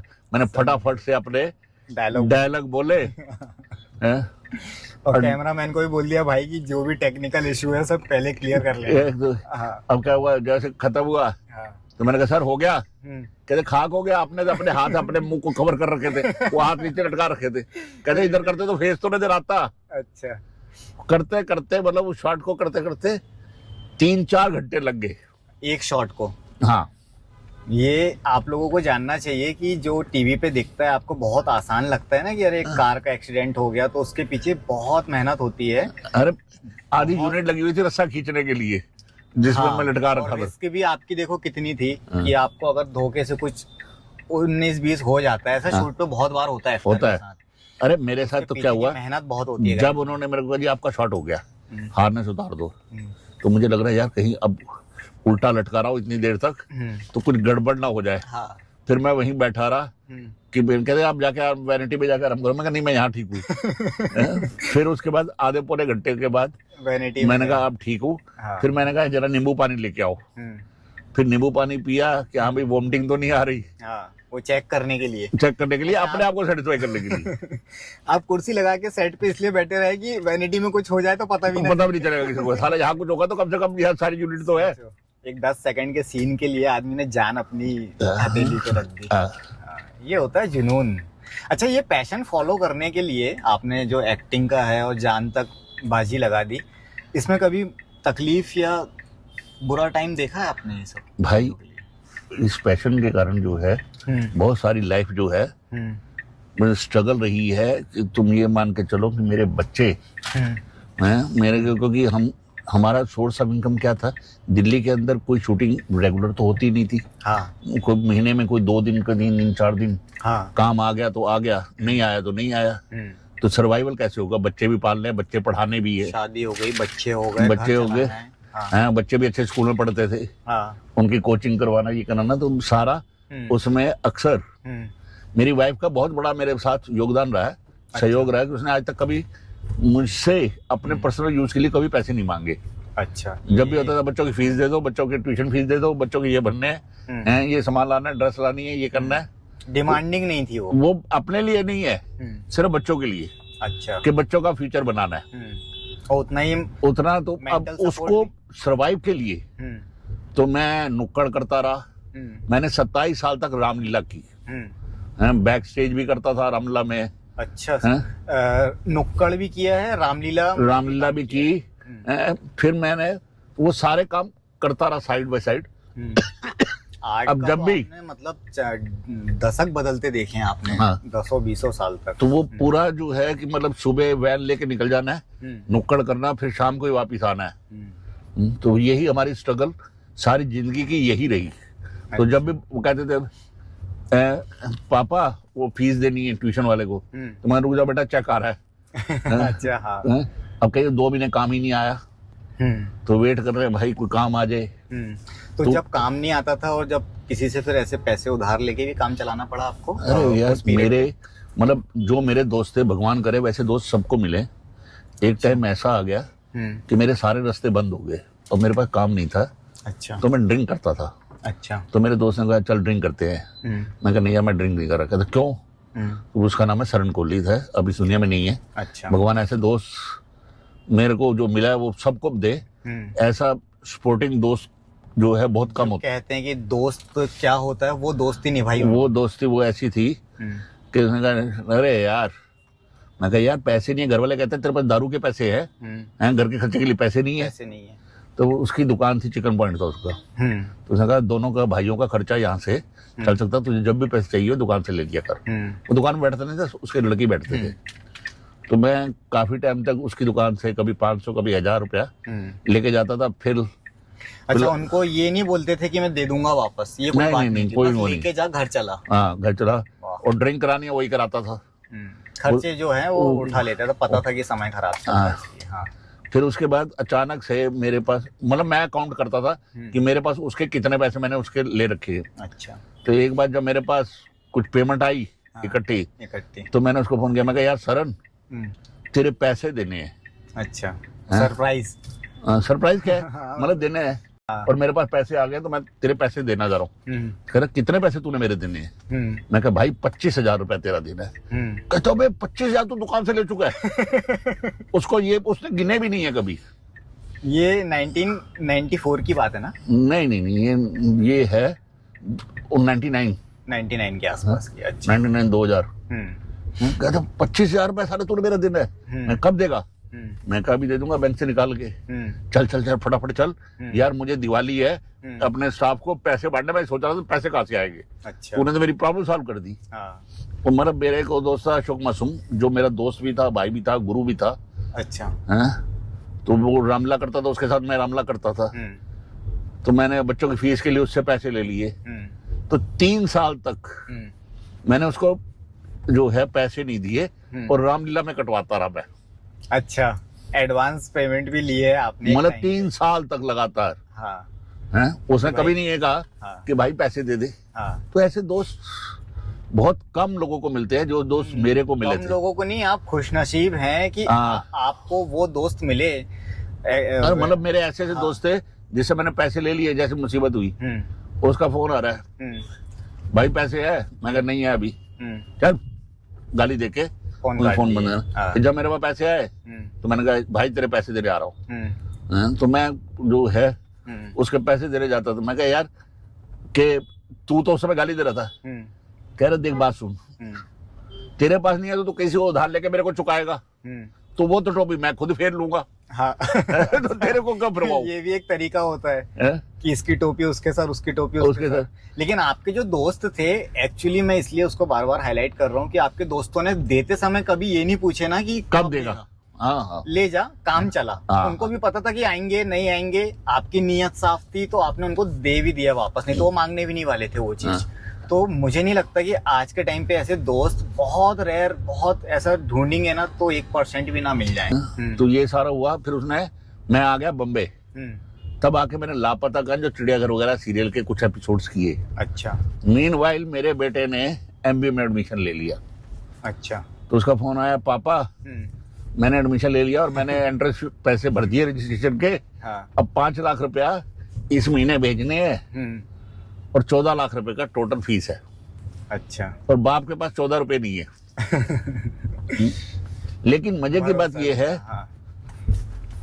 मैंने दोस्तों यारों से पैसे लेके, कुछ मेरी मदर ने उनके पेंशन के पैसे थे, कुछ उन्होंने दिए थे, वो सारे करके मैंने जो है वो फीस फूस भरी। लेकिन ऊपर वाले की ऐसी कृपा हुई, मेरे पास ऐसे नुक्कड़ आए कि पूरे के पूरे जितने उधार लिए थे 15 दिन के अंदर सबके वापिस हो गए। वाह।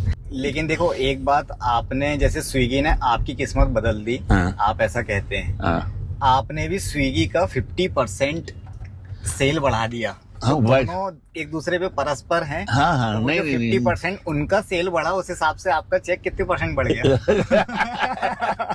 नहीं, मैं अब तक जो भी कमा खा रहा हूँ इतने सालों के अंदर, हाँ। वो ओनली ड्यू टू स्विगी का उसमें बहुत बड़ा रोल है। मेरी रिसर्च तो बताती है कि आपने 94 में ही ऐसे एक्टर थे कि जैसे अगर हर एक्टर को आपके नुक्कड़ में 100 रुपए देते हैं तो आपके ग्रुप वाले बताते हैं कि आप 300 रुपए लेते थे। और नुक्कड़ का पेमेंट आता था 70 दिन 90 दिन में, तो आप बोलते थे मुझे सेम डे चेक चाहिए। ये क्या कहानी है? थोड़ा नुक्कड़ के बारे में मुझे डिटेल में भी समझाइए, जो लोग आज के मैंने एक्चुअली जो है दिल्ली में थिएटर करते थे, या ज्यादा दिल्ली के अंदर बहुत सारा गवर्नमेंट स्पॉट्स बनते हैं जो अवेयरनेस कैंपेन होता है, कैंपेन ऐड बनती है, मतलब ऐड नहीं होती, स्पॉट होता है गवर्नमेंट स्पॉट। हाँ। कि जानकारी देने के लिए वो ज्यादा बनते हैं। फिर और ज्यादा जो है ट्रेनिंग फिल्में बनती है। हाँ। तो वही करते थे। अच्छा, ये कब की बात होगी आपके? ये बात होगी भाई 91 से लेके 2002 तक तो मैंने उसके बाद भी की है। मतलब 35 साल पहले से आप उसमें। तो यही हाँ। गवर्नमेंट स्पॉट्स वगैरह करते रहते थे। तो करते करते जो है एक बार कभी मैंने नुक्कड़ नहीं किए थे। अच्छा। तो मेरे एक दोस्त का डेमो था एनवायरनमेंट के लिए, डिपार्टमेंट के लिए। हाँ, पर्यावरण को लेके। हाँ, पर्यावरण को लेके दिवाली के ऊपर पटाखे ना छोड़ो। तो उसके ऊपर जो है गवर्नमेंट जो है अवेयरनेस, दिल्ली के अंदर नुक्कड़ नाटक का काफी अच्छा प्रचलन है कि वो अवेयरनेस के कैंपेन चलाते रहते हैं। तो उनका वो कैंपेन था, तो उसके अंदर नुक्कड़ करना था। अच्छा। तो उसने कहा भाई मेरा एक नुक्कड़ कर दे तू। मैंने कहा यार मैंने कभी आज तक किया इस शैली का ही नहीं पता मुझे अच्छा। कि नुक्कड़ होता क्या है। हाँ? क्योंकि मैंने बाद में जाके मुझे समझ में आया द बेस्ट वे, अगर मेरे को लगता है मेरी आत्मा संतुष्ट होती है तो वो नुक्कड़ के कारण होती है। आज भी उसको मिस करते हो आप? मैं मैं नहीं, मेरे को जब मौका मिलता है मैं जाके नुक्कड़ में कूद जाता हूँ। अच्छा, वो जड़ है आपकी काम। हाँ, वो मैं जो है कि मेरी आत्मा है नुक्कड़। कि नुक्कड़ का सबसे बड़ा मजेदार पॉइंट क्या है, नुक्कड़ का सबसे बड़ी बात क्या है, स्विगी अंकल। तो नुक्कड़ जो है सबसे बेस्ट वे है लोगों को समझाने का। तो मेरे को उस समय उस दोस्त ने कहा, मैंने कहा यार मैंने कभी किया नहीं है। हाँ। मैंने कर दो दादा कर दो। सब मुझे जो है दिल्ली वाले अक्सर बब्बू दादा के नाम से या बब्बू पाजी के नाम से, बब्बू पाजी या बब्बू दादा जो है सब बोला, तो बब्बू दादा यार कर दो यार। तो मैंने कहा ठीक है कर दूंगा। तो मैंने उसका वो नुक्कड़ डेमो किया और जो डिपार्टमेंट वाले लोग थे तो उन्होंने वो देखा, तो उसके अंदर मेरा मेन कैरेक्टर था और फनी कैरेक्टर था सारा का सारा। बड़ा मतलब हिलेरियस वे में हमने उसको प्रेजेंटेशन दे रखा था कि बच्चों को स्कूलों में जाके समझाते थे कि पटाखे मत छोड़ो। अच्छा। किसी के घर में आग लग सकती है। एक कहानी होती होगी, एक कहानी बनाई जाती है, ये करने ये आधे घंटे का होता था, 20-25 मिनट का। अच्छा होता है ये मतलब कि आप मजे ले रहे हैं कि पटाखे लेकर दिवाली पे छोड़ेंगे, अब पटाखा किसी के घर में चला गया तो उसके घर में आग लग गई एक्चुअली दे दिया। तो वो जो है कि उस तरह ना छोड़ो, तो ये अवेयरनेस कैंपेन रहता था। अच्छा। तो उसके अंदर मैं जो है मैन एक्टर थे आप। हाँ, तो मैंने वो किया। फिर उसके बाद उसने मुझसे कहा, उस समय जो है मतलब ये बात कर रहा हूँ मैं अराउंड 1999। हाँ। अच्छा। तो बाद में अब डायरेक्टर उसको जो ऑफिसर थे उसने बोला बाकियों को हम शो इतने दे रहे हैं लेकिन आपका शो इतना अच्छा है कि हम आपको ज्यादा शो दे रहे हैं। अच्छा। फिर अंदर का वो निकल गया होगा ना कि यार ये ज्यादा नहीं है। वो उनको थोड़ी पता था कि मैं सिर्फ डेमो करूंगा। अच्छा। अब वो इतना ज्यादा ऑफिसर वहां पे कन्विंस हुए तो मेरे को वो दोस्त कहने लगा, कहता पाजी आपने ये वाले शो कर लो। मैंने कहा मैं नहीं करता यार, मैंने नुक्कड़ किए नहीं है। तो मेरे कहता करो ना, मैं पैसे दूंगा। अच्छा। तो उस समय नॉर्मली एक्टर को 100 रुपए मिलता था एक शो करने का। एक शो करने पूरे दिन का एक शो करने के 100 रुपए मिलते थे। और उस समय हमें जो दिल्ली के अंदर पेमेंट मिलती थी वो 1000 रुपया शूटिंग की मिलती थी। 1999 में अगर आप कोई सीरियल में काम करते हो हाँ। तो 1000 रुपए पर डे बहुत हो गया। बस उस टाइम पे ये कितना, आज के समय में मतलब 15-20 हजार हो गए? ये अभी भी नहीं मिलते, अभी भी 5,000 से ऊपर नहीं मिलते। अच्छा। हाँ, अभी भी बहुत सारे एक्टर्स जो सीरियल या साइड में रोल करते हैं, मैं आपको बता दूं कि आज भी पेमेंट किसी का अगर 2 करोड़ पर डे भी है, लेकिन 2000 पर डे वाले भी हैं इंडस्ट्री में आज भी। हाँ। तो वही जो है, तो उस समय उसने कहा, तो मैंने उसको टरकाने के लिए कहा, मैंने कहा भाई मैं 300 रुपए लूंगा। तो मैंने कहा ये अपने आप मना कर देगा। अच्छा, आपने इसलिए डिमांड किए थे कि ज्यादा डिमांड करूंगा तो मना कर देगा कि मेरा बच जाऊंगा, मैं बच जाऊंगा। अच्छा। तो उसने कहा डन। मैंने कहा ये फंस गया। फिर क्या होता था, गवर्नमेंट पेमेंट है तो 3-4 महीने आराम से लगते थे पेमेंट। अच्छा। मैंने कहा भाई मैं जो है 3 महीने वाला काम नहीं करता, मेरे शो खत्म होंगे तो मैं शो खत्म होते पैसे लूंगा। अच्छा, ये भी इस कारण से कि मुझे नुक्कड़ ना करना पड़े। और वो हर चीज में हाँ बोलते उन्हें उसने क्या किया है, उसने मेरे को 1 हफ्ते बाद का चेक दे दिया, जबकि शो चलने थे 20 दिन। हाँ। कि ये लो आपकी पूरी पेमेंट का चेक अभी ले लो मेरे से। अरे वाह। अच्छा, नुक्कड़ नाटक के आर्टिस्ट और एक जैसे मंडी हाउस का आप नाम लेते हो तो वहाँ पे थिएटर बहुत फेमस है। हाँ। दिल्ली बोले तो थिएटर का नाम बहुत चलता है। तो वो और इस एक्टर में क्या अंतर डिफरेंस बता सकते हैं आप? देखो, जो विधा है, विधा तो एक्टिंग है, गाड़ी तो ये भी चला ले, हाँ। वैन भी चला ले, हाँ। बड़ी गाड़ी भी चला ले, हाँ। ट्रक भी चला लेगा। हाँ। लेकिन थोड़ा सा ही फर्क पड़ता है जब आप पहली बार गाड़ी में बैठते हैं। तो एक क्या है कि अगर आप थिएटर कर रहे हैं, अब आप कैमरा कर रहे हैं, कैमरा में बस आपने हल्की सी लुक चेंज की तो मैंने तेरे को देख लिया। हाँ। अब जब थिएटर करते हैं तो थिएटर में 500 लोग बैठे हाँ, हैं, स्टेज होता है, स्टेज होता है और स्टेज में आपकी ऑडियंस है, तो आपने वहां तक आवाज पहुंचानी है हाँ 500 लोगों तक, और वो टिकट खरीद के ये आपके इनवाइटीज है, हाँ वो जा नहीं सकते। हाँ नुक्कड़ में क्या है कि नुक्कड़ पे आपने किसी भी चौराहे पे, जैसे यहीं पे खड़े हो गए, डुफली वगैरह ली, ढोल लिया, बजाया, साइड भीड़ इकट्ठी की हाँ और अपनी परफॉर्मेंस, अपना मैसेज देना शुरू कर दिया। अब उस पब्लिक को रोकना, एक्चुअली क्योंकि कि वो ग्रिप है, थिएटर में तो बुलाए हुए लोग हैं, तो जब तक एंड नहीं होगा जब तक चलता रहेगा। वो। लेकिन यहाँ तो आते जाते लोग आते जाते क्या निकल जाएंगे कि क्या कर रहे हैं, अरे यार चल छोड़। लेकिन उसको ग्रैब करके रखना, वो कलाकार का जो है।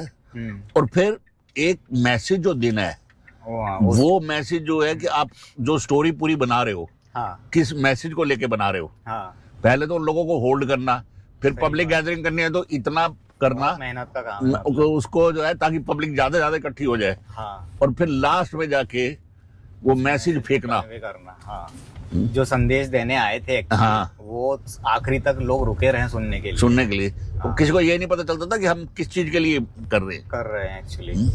तो ऐसी मेरे साथ एक बड़ी अच्छी घटना हुई। तो मैं नशाबंदी के ऊपर एक नाटक कर रहा था। अच्छा। नाटक करते हैं तो एक किसी जगह कॉलोनी के जो क्लस्टर वाली कॉलोनियां थी वहां खड़े थे, तो कुछ ठेकेदार वगैरह वहां खड़े थे। तो हमने नशाबंदी के ऊपर नाटक कर रहे, तो मैं पीछे खड़े होके फोटोएं ले रहा था डिपार्टमेंट में देने के लिए। अच्छा। तो दो कॉन्ट्रैक्टर आपस में बात कर रहे कि जितने लोग ये नाटक कर रहे हैं ना नशाबंदी के ऊपर, हाँ, ये भी नाटक करेंगे और नाटक करने के बाद ये सब जाके शराब खरीदेंगे और शराब पियेंगे। हाँ। तो उसने देखा कि मैं भी हूं, तो उसने कहा कि भाई साहब मैं गलत कर रहा हूं। मैं कहा नहीं, बिल्कुल सही कह रहे हो सर, 5 मिनट रुको, 5 मिनट बाद मैं आपसे मिलूंगा। अच्छा। उसके बाद मेरी प्ले के अंदर एंट्री थी, मैंने प्ले में अपनी एंट्री मारी, और एंट्री मार के मैंने एक ही चीज बोली वहां पे, मैं कहा जिसने शराब पीनी है पीजिए, कोई मना नहीं है, बस एक ध्यान रख लीजिए, अगर शराब के कारण आपको कुछ हो गया तो जरा ये सोच लीजिए कि आपके परिवार का क्या होगा। एक्चुअली ये कि आपकी हो सकता है बीबी, दूसरे घरों के बर्तन मांजने पड़े आपके बच्चों को पालने के लिए। बहुत सही बात बोल रहे हो आप ये। और आपके बच्चे पढ़ ना सके सिर्फ आपकी शराब के कारण। क्या आप यही चाहते हो कि आपके बच्चों का फ्यूचर यही हो? आपकी बीवी हो सकता है बुरे से बुरा काम करने के लिए मजबूर हो जाए।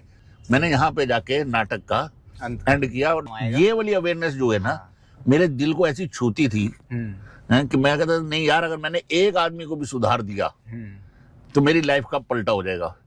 अच्छा, एक चीज और देखी जाती है, जैसे आपने ना दौर बदलते देखा है फिल्म इंडस्ट्री का।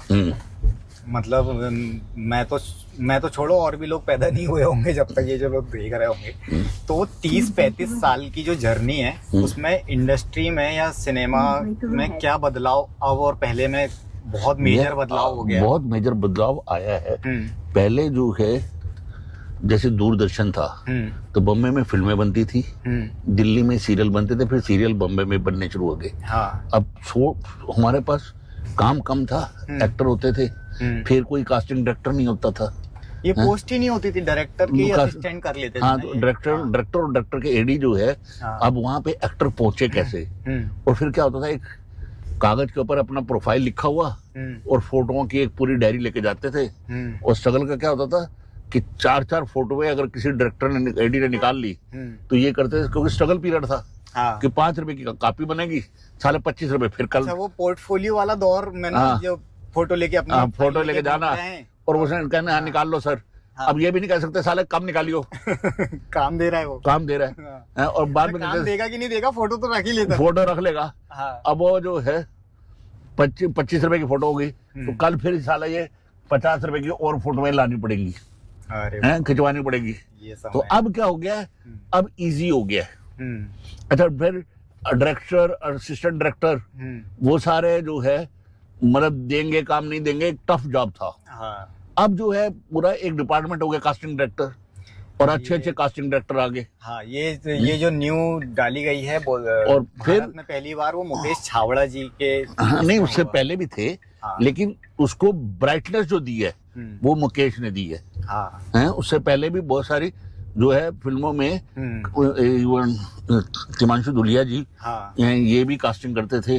बैंडिट क्वीन में इन्होंने हाँ, कास्टिंग उन्होंने की। बताया अपने इंटरव्यू में। हाँ। मेरी अभी जस्ट 3 दिन पहले उनसे मुलाकात हुई जुहू हाँ। सर्कल में, हाँ। कहीं हम लोग खड़े थे। हाँ तो मैंने उनको बताया कि सर मैंने ये पॉडकास्ट शुरू किया है। हाँ। तो बोले जरूर, बहुत पोलाइटली और हाँ। साइड में से दूर हाँ। खड़े थे। फिर मैं जाके मिला उनसे और हाँ, मैंने तो उनको मैं वही बताया बता था रहा हूँ कि 2 दिन उन्होंने पहले। कास्टिंग में करते थे, लेकिन उसको जो प्रोफेशनल जामा दिया है वो मुकेश छाबड़ा ने दिया। हाँ, एक्चुअली इंडस्ट्री में ये कोई कैटेगरी नहीं थी अवार्ड फंक्शन के टाइम। हाँ। पहली बार अगर कास्टिंग डायरेक्टर का अवार्ड और वो कैटेगरी बनाई गई तो मुकेश यार छाबड़ा जी उसमें के कारण बनाई गई। ये अपना अनुराग कश्यप जी ने हाँ। अपनी गैंग ऑफ वासेपुर में पहला नाम मुकेश छाबड़ा का आता है कास्टिंग डायरेक्टर हाँ। फिल्म के अंदर। हाँ। तो ये बहुत बड़ी बात हो जाती थी है?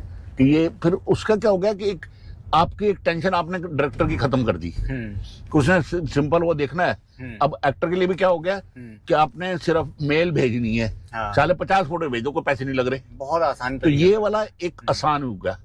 फिर उस समय फिल्में कम बनती थी, प्रोडक्शन हाउस कम थे। अब प्रोडक्शन हाउस भी बढ़ गए, लोगों के चांस भी मिलने ज्यादा हो गए। अब ओटीटी भी आ गया, एक और विजन खुल गया। हाँ, अभी तो बहुत काम बढ़ गया है। इतना काम बढ़ गया। हाँ। अब जैसे यूट्यूब के इन्फ्लुएंसर आ गए, ये और काम बढ़ गया है एक्टर के लिए। पॉडकास्ट भी बोल ही दो जब सब। हाँ, पॉडकास्ट भी आ गए। तो ये भी बड़ा एक विजन तो बढ़ रहा है। हाँ। विजन धीरे धीरे ये बहुत सारी चीजें डेवलपमेंट में आई हैं। तो अच्छा, अभी हम लोग जो है गाइस, आपको मैं बता दूं कि हम बैंड्रा बैंड स्टैंड में हैं। शाहरुख खान जी का जो घर है मन्नत, उसके सामने से निकल रहे हैं। और हमारे जो गेस्ट हैं उन्होंने बहुत पहले पे सीरियल पे शाहरुख जी के साथ काम किया है। तो मैं कॉल करूं शाहरुख भाई? नहीं, अभी नहीं, अभी तुम्हारा इंटरव्यू कर ले, फिर उसके बाद मिल लेंगे। ठीक है। तो मतलब ये जो है हाँ। कि अब मैं तेरे को जो बता रहा था, हाँ। जब मेरा स्ट्रगल पीरियड था तो उस समय सर्वाइव करना बड़ा दिक्कत होती थी। हाँ। और हम क्या कर रहे हैं, नुक्कड़ कर रहे हैं, रामला कर रहे हैं। तो मेरी वाइफ अक्सर मुझे कहती थी, जब बच्चों की शादी करोगे तो क्या कहोगे? मैं कहा एक्टर हूँ। कहते कौन से एक्टर? जो सड़क पे नाचता है? कौन देखता है?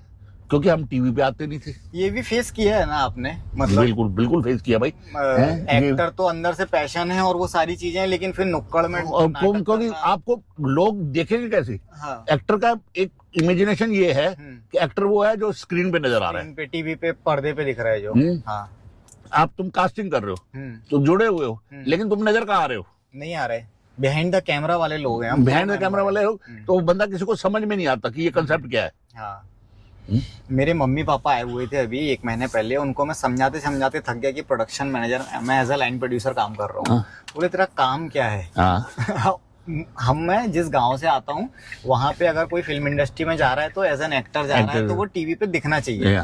मैं 5 साल हो गया, मैं अपने पहचान वालों को बताते बताते थक गया कि भाई मैं एक्टिंग नहीं करता हूँ। मेरी, अगर मैं बोलता हूँ मेरी ऐड आने वाली है तो मैं एज अ लाइन प्रोड्यूसर बताता हूँ। उनको लगता है कि ये टीवी पे दिखेगा। और उनका एक ही सवाल है आज तक कि तू टीवी पे कब आएगा? तो वही कह रहा हूँ ना। हाँ। अब वही ये प्रॉब्लम जो है, मेरी वाइफ कह रही थी बच्चों की शादी करोगे, और फैक्ट है भाई, हम नुक्कड़ करते, सड़क पे नुक्कड़ करते। अगर मैं शादी करूंगा तो उसके रिलेटिव कहेंगे भाई तेरा बाप तो वहां डांस कर रहा था, सड़क पे खड़ा होकर भीड़ बुला रहा था। ये भी फेस करना पड़ रहा होगा आपको। ये फेस किया।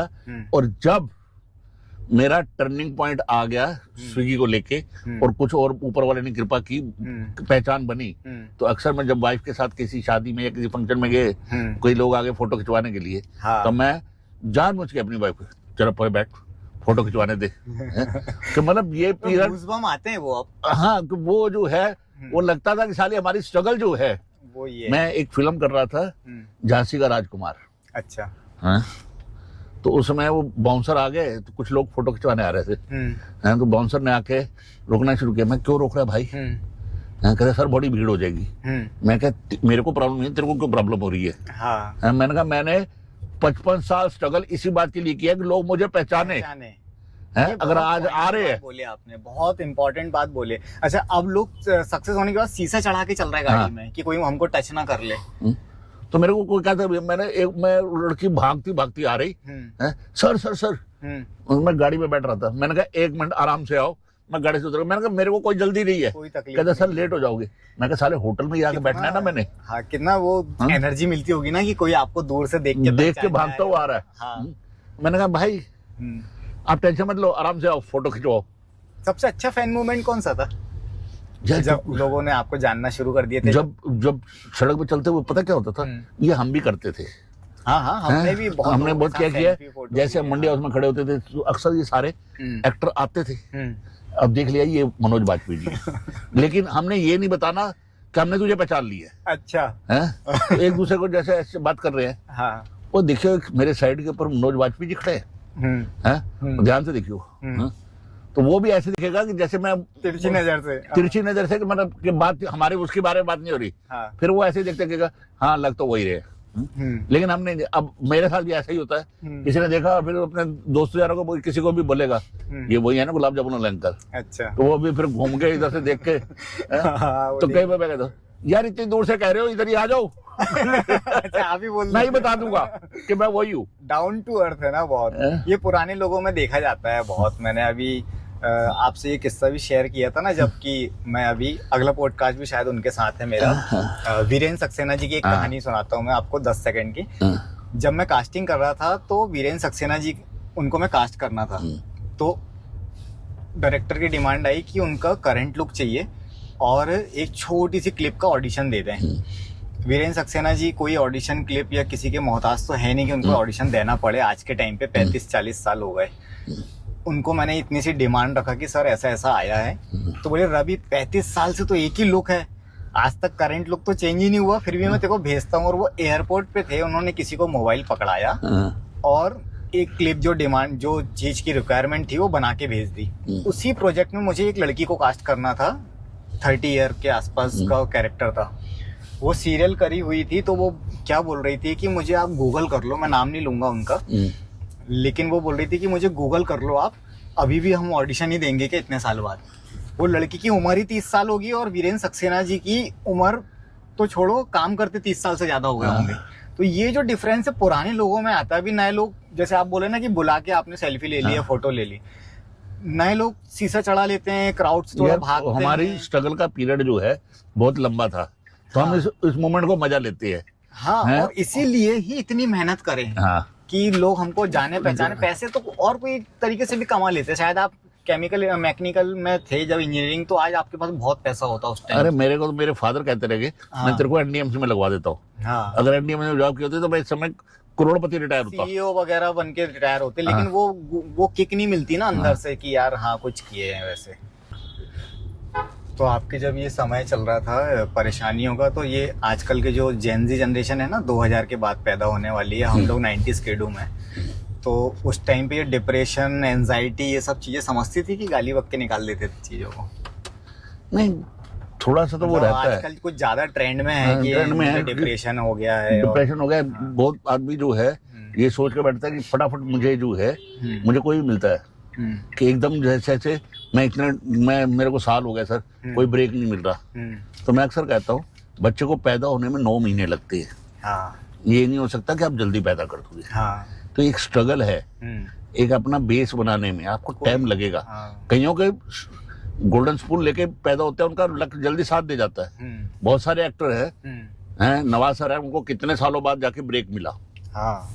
वो बहुत ग्रेटफुल है इस काम को लेके। लेकिन मैं वो कह रहा हूँ ना, वो जो है, तो मैं कह रहा हूँ, मैं उनके साथ जब हीरोपंती 2 कर रहा था, तो मैंने कहा सर ये मेरी आपके साथ चौथी फिल्म है। कहते मैंने तेरा भी राइस होते हुए साथ साथ देखा है अपने साथ। अच्छा, जब उनका स्ट्रगल टाइम था, जब आप भी उस टाइम काम कर रहे थे उनके साथ? हाँ, तो मैंने ये पान सिंह तोमर की थी। हाँ। ये उनके इरफान के डाकुओं में एक डाकू थे। अच्छा। हाँ, ये डाकू थे। तो मुझे उठाया गया था वहां से पान सिंह तोमर में। अरे वाह। मैं लाला बना हुआ था। अच्छा। तो ऐसे जो है छोटे कैरेक्टर करते आज आपने खुद की एक पहचान बना लिया आपने। तो उनके वो नवाब सर हो गए, बड़े आदमी हो गए भाई, स्टार बन गए। वो स्टार बन गए, लेकिन वो मानते नहीं है आज भी अपने, मतलब समझे नहीं जो है हकीकत है। 2 बार मुलाकात हुई मेरी उनसे। नहीं, वो वेरी डाउन टू अर्थ। और मेरे को, मैंने जब हीरोपंती 2 कर रहा था, तो उनका सीन टाइगर सर के साथ ज्यादा होते थे, और उसके अंदर बीच में एक डायलॉग हमारा भी आता था। लेकिन वो इतना ज्यादा अपने को एक्टर को कि मतलब, नहीं तो वो उसको इग्नोर कर सकते हैं। हाँ, चाहते तो बोलते अलग से ले लेना। नहीं, अलग से नहीं है। हाँ। जैसे मैंने कोई डायलॉग बोला तो उसका रिएक्शन जरूर देंगे वो। मैंने कहा सर ग्रह खराब चल रहे हैं, तू अपने ग्रह देख ले पहले। अच्छा। तो ताकि वो ज्यादा एस्टेब्लिश हो जाए हाँ, कि सामने से रिएक्शन मिल जाएगा तो डायलॉग डिलीवरी सही टाइम पे हो जाएगी। और उसका जो है करेक्टर का डायलॉग जो है हाईलाइट हो जाएगा। हाँ, तो वो इस मामले में बहुत कंफर्टेबल कर देते हाँ। सामने कोई एक्टर, क्योंकि नर्वस हो जाता ना, इतना बड़ा आर्टिस्ट है और तो वो आपकी जो तो नहीं, लेकिन नए एक्टर उनके तो सामने वो काम करने जो है के वो पहले, उनका वो ग्रेटनेस है। तो वैसे आपकी बातों से लग रहा है कि आप डायरेक्टर एक्टर हैं कि फिर एक्टर हैं? यार डायरेक्टर मैं एक्टर, बहुत मैं सारे लोगों इसका को थोड़ा देखा सा है। मीनिंग क्लियर कर दूं। हाँ, हाँ। कि जो एक्टर डायरेक्टर के अकॉर्डिंग चल रहे हैं, हाँ। और कुछ ऐसे हैं हमारी इंडस्ट्री में कि इम्प्रोवाइज कर देते हैं या फिर अपना करेंगे। तो वो उसमें क्या हो जाता है कि मेरा मानना ये है, डायरेक्टर जो है कैप्टन ऑफ द शिप है। हाँ। और उसको पता है मैंने इस एक्टर को कितना वेटेज देना है, इस एक्टर को कितना वेटेज देना है। और हम बेसिकली एक्टर एक कमीना है, वो अपनी स्टोरी पूरी इर्द गिर्द बना लेता है कि मैं चाहे उसका कुछ भी नहीं है, तो वो कहेगा यार मैं कि मेरे भरोसे ये फिल्म चल रही है। वो फिर अपने कंसेप्ट बनाना शुरू कर देता है। क्योंकि डायरेक्टर जो है, अब मैंने सुभाष जी के साथ फिल्म की कांची, तो उसमें मुझे जब मैं पहली बार कर रहा था तो मैंने कहा सर स्क्रिप्ट दे दो। कहते सुभाष जी के यहाँ स्क्रिप्ट नहीं होती, वो तो उन सेट जो है स्क्रिप्ट लिखते हैं। फिर मेरे को बताया असिस्टेंट ने कि सर आप कुछ सोचना मत कैरेक्टर के बारे में, क्योंकि सुभाष जी ही बताएंगे हैं कि कैरेक्टर क्या है। क्योंकि अगर आपने सोच लिया तो आप उसको इनहेल कर जाओगे, फिर तोड़ना बड़ा मुश्किल हो जाता है एक्टर के लिए। एक्चुअली सुभाष घई जी के बारे में बहुत सारी ऐसी स्टोरी मैंने भी सुना हूँ सेट पे। कि वो कभी बताते थे कि चल तू यहाँ से आ रहा है, तेरे पीछे ये खड़ा है, ऐसा ऐसा कर दे। और वो शूट सही में बहुत अच्छा हो जाता है। मैं कह रहा हूँ अब मेरे साथ भी ऐसा हुआ कि जो कांची है हीरोइन है, उसने मेरे बेटे को थप्पड़ मारा है, तो मैं उसके नाना को थाने बुला लेता, धमकाता हूँ। तो अब सुभाष जी आए, मैं पुलिस वाला बनाऊं, तो उन्होंने पहले, मेरा पहला ही सीन था वो सुभाष जी के साथ, तो उन्होंने कहा हाँ भाई भागवत कैरेक्टर का नाम था, तुझे कौन सी लैंग्वेज आती है? मैं कहा सर हिंदी आती है, पंजाबी आती है, हरियाणवी आती है। कहते पंजाबी कितनी आती है? मैं कहा सर इतनी आती है कि हिंदी में फुल पंजाबी आती है। कहता चलो कैरेक्टर करते हैं। तो अब उसमें यह था कि डायलॉग बोलते हुए कि तेरे बेटी ने मेरे बेटे की मारी है ना, अब देख कैसे मैं बजाता हूँ, नीचे से डंडा डालूंगा, ऊपर से डंडा निकलेगा। तो समथिंग ये पूरा एक पेज का उन्होंने डायलॉग लिखा। अब जब मैं याद करने बैठा तो कभी तो मैं ओवर जा रहा हूँ कि गुस्से में बोलूं, और कभी मैं अंडर प्ले करने का कोशिश करूं कि ऐसे भी कर सकते हैं, ऐसे भी कर सकते हैं। मैं अपने वेरिएशन के हिसाब से सोच रहा हूँ। अब सुभाष जी आए तो उन्होंने छूटते कहा कि यार ये कैरेक्टर जो है गुस्सा नहीं करता, 24 घंटे हंसता रहता है। मैंने कहा यार बिल्कुल अपोजिट, हंसते हुए कैसे डायलॉग बोल सकता है गुस्से के?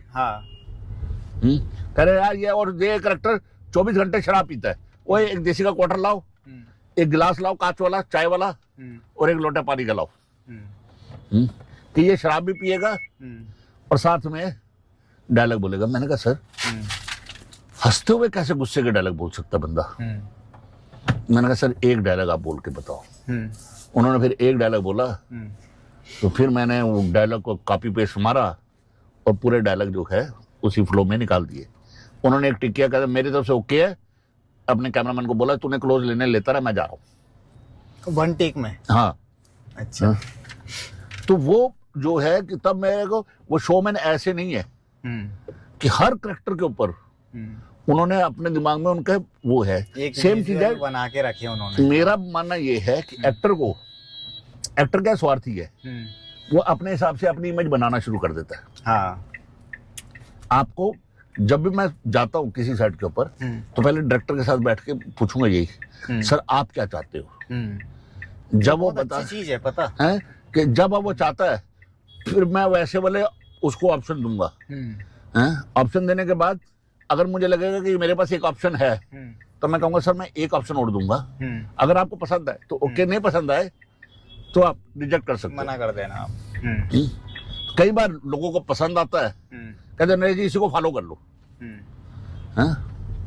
नहीं ये बहुत अच्छी बात है कि उसके मैं अक्सर कहता हूँ कि डायरेक्टर का भी अपना एक माइंडसेट होता है, उसको क्या सोच के वो बना रहा था। और नहीं, कई डायरेक्टर का कई होता है कि डायरेक्टर कहता है कि आप अपने मूड से करो, मुझे पसंद आएगा तो मैं रखूंगा, नहीं पसंद आएगा मेरे अकॉर्डिंग कर दे। रिजेक्शन देखा आपने अपनी लाइफ में एज एन एक्टर? बहुत बार होता है यार, हमेशा जो है कि आप सोच के चलते हैं कि मैंने बहुत अच्छा काम किया है और मुझे इसको मैं सेलेक्ट हो जाऊंगा, और पता लगता है कि नहीं हुआ। एक बार तो एक फिल्म के लिए ऐसा हुआ कि फिल्म में मेरा सिलेक्शन हो गया, मैं रात को कास्ट्यूम ट्रायल कर रहा हूँ दिल्ली के अंदर, 10 बजे कास्ट्यूम ट्रायल करके आया हूँ और सुबह बोल दिया कि आपको बताते हैं सर कि आपने सुबह तिहाड़ जेल में पहुंचना है शॉट के लिए। अच्छा। और मैं बैठा वेट कर रहा हूँ, उन्होंने कहा ये कुछ प्रॉब्लम आ गई है तो अभी तिहाड़ जेल में नहीं कर रहे, दोपहर को 2 बजे बोल रहे हैं। तो मैंने 2 दिन बाद फोन किया तो नहीं सर अभी नहीं हो पाएगा, वो थोड़ा सा दिक्कत आ रही है। 4 दिन में पता चला कोई दूसरा एक्टर उस दिन करके चला गया। हाँ, वो बताए नहीं, लेकिन आपको रिप्लेस कर दिया गया। रिप्लेस कर दिया गया।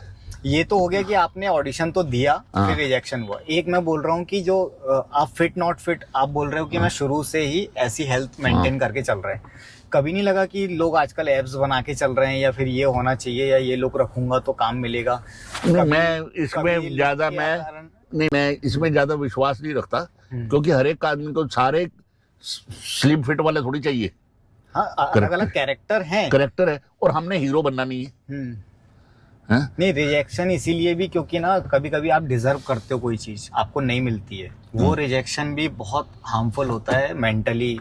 लेकिन नहीं, मैं अब इसमें जो है ना, मतलब मैं बिल्कुल बहुत ज्यादा सेटिस्फाई हूँ कि भगवान ने मेरे, मैंने इतना सोचा नहीं था, जो मिल गया, जो मिला ऊपर वाले ने जो दिया है, इसलिए आप खुश हैं। हाँ, सरप्राइज हमेशा खुशी देता है। कभी हमने दिल्ली बैठ के, मैंने सोचा नहीं था सुभाष जी जैसे इतने बड़े मेगा डायरेक्टर के साथ मैं काम कर सकता हूँ। इतनी बड़ी बड़ी मेरे होर्डिंग सड़कों पे लगे होंगे, मैंने देखा नहीं। कहाँ सड़कों पे आप नुक्कड़ कर रहे थे? हाँ। उसी सड़क पे सबसे बड़ी होर्डिंग अब आपकी होर्डिंग लगी हुई है। गुजरात में मैं वाडीलाल का ऐड किया तो पूरे वाडीलाल के पोस्टर ही पोस्टर, जहां से मेरे पास राजस्थान से कहां से आ रहे, सर यहाँ पे पोस्टर लगा, यहाँ पे होर्डिंग लगे हैं, बिस्लरी का ऊंट के साथ पूरे हिंदुस्तान में होर्डिंग लगे हुए थे। तो ये तो मेरा मतलब कभी मैंने सपने में भी नहीं सोचा था। सक्सेस चाहिए थी, लेकिन इतनी बड़ी मिलेगी ये नहीं पता, ये नहीं सोचा था। हाँ।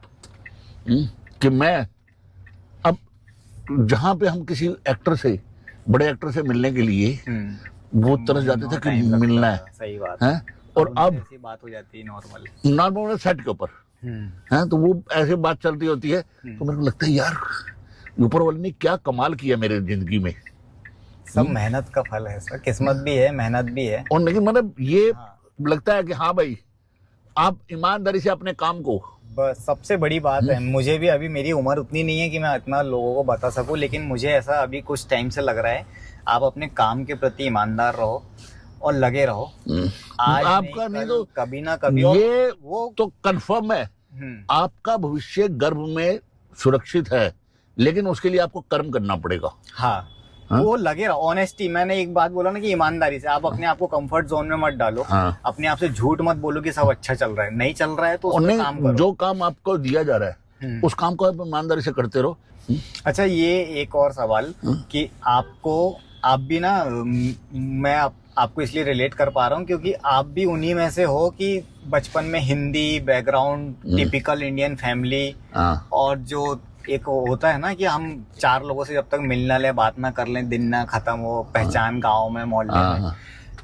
मुंबई आके एक अकेलापन, क्योंकि आपको कोई एंटरटेन करने वाला नहीं है। दूसरी बात सबसे इम्पोर्टेंट कि आपको भी वो सारी चीजें फेस करनी पड़ी जो टेक्नोलॉजी के साथ चेंज हुई है। फिर जैसे मुझे अभी मैं बताऊं कि इंग्लिश का, जैसे अभी नवाज सर ने अपने इंटरव्यू में और बच्चन साहब ने भी बोले कि हिंदी सिनेमा अब इंग्लिश हो गया है, क्योंकि स्क्रिप्ट इंग्लिश में आ रही है। हिंदी के डायलॉग भी देवनागरी में लिखे नहीं आ रहे, इंग्लिश में लिखे आ रहे हैं। और फिर आसपास के असिस्टेंट और सारे क्रू मेंबर इंग्लिश में बोल रहे हैं। अब एक्टर ने हिंदी में सोचा हुआ है डायलॉग अपना, और वो जीता भी उसी कैरेक्टर में है।